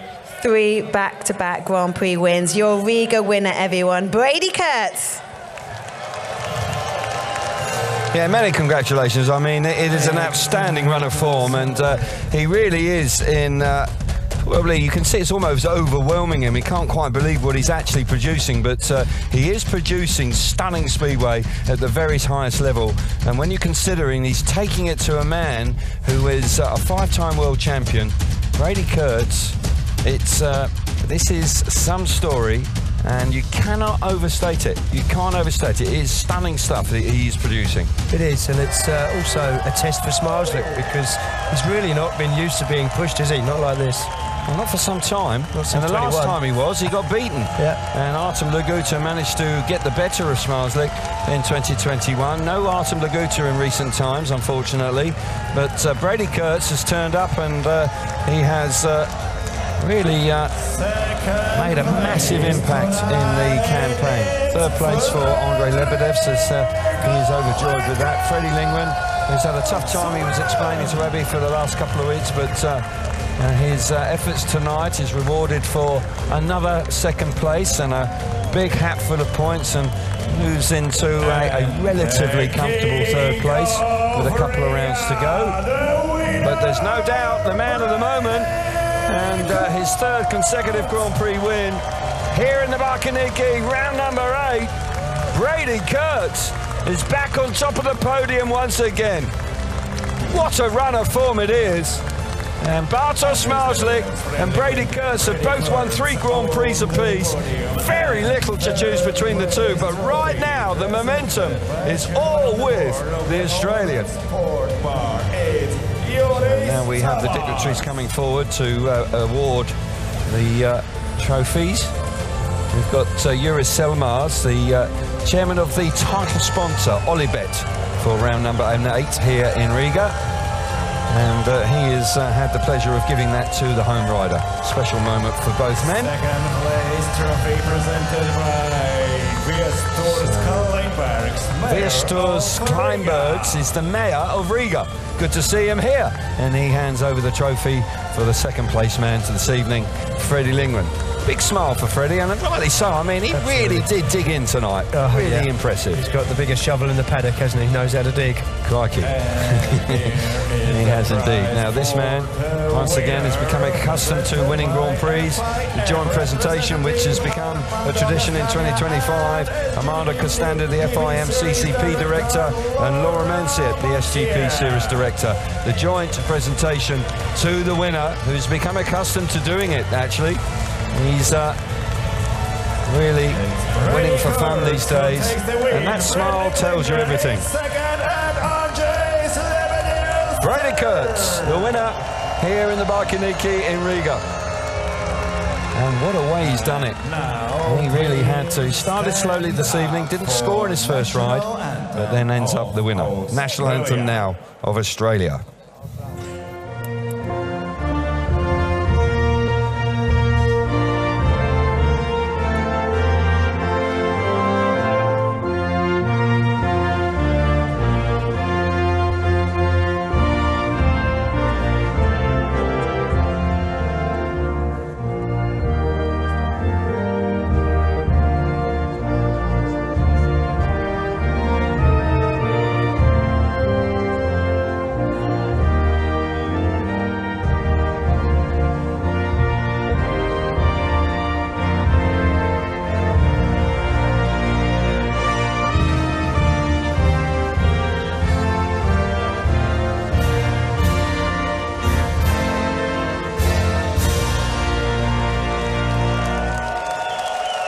Well, wonderful scenes, and a very proud moment, of course, for an Australian who is taking the world by storm here in 2025. There's no doubt about that. And Brady Kurtz is becoming accustomed to hearing his national anthem because he is dominating the World Championship in the last 3 rounds. Who's going to be world champion in 2025? That is the big question, no doubt about it. Very difficult to call. But once he won that first round in Gorzów, it's been unstoppable since then. Oh, he'd earned the respect. You know, he came into the series, made his debut in Leinster. He'd already earned the respect coming into Gorzów of the organisers, the fans, of course, his competitors, of doing such a good job. But to go 3 times on the trot, you know, that's just outstanding. It is indeed. You can't underestimate that, how important that is and how difficult it is to do, to remain calm and composed even when you're under pressure and you've got to go through that LCQ. Got the inside gate, which wasn't working particularly well, but again, the confidence, you heard it in the interview. You know, I backed myself, fancied I could make it, didn't doubt himself, only for a moment, but then he was able to make that move, and then the move, and the calculated move in the first corner. It's all clicking at the right time. Brady Kurtz, a stunning performance once again. Bartosz Zmarzlik, how's he feeling? He must be feeling a touch under pressure, yeah. I would think. But yeah, great scenes up on the rostrum. I think this was his best performance of those 3 as well. The way he was going about his business. You were amazing. This race was amazing. Smashing scenes up on the rostrum. Let's get some reaction now with Greg Hancock and Abby. Greg, what a Grand Prix. First of all, the weather had its say. Yeah, I mean, the weather absolutely turned this meeting around. It turned the track around. The riders must have, you know, you're depressed about the rain, but suddenly the track came to them. Better racing, just a complete change of the night. Complete change of the night, but for Andrei Lebedev, it was not quite the absolute fairy tale, almost, but it's second podium for him.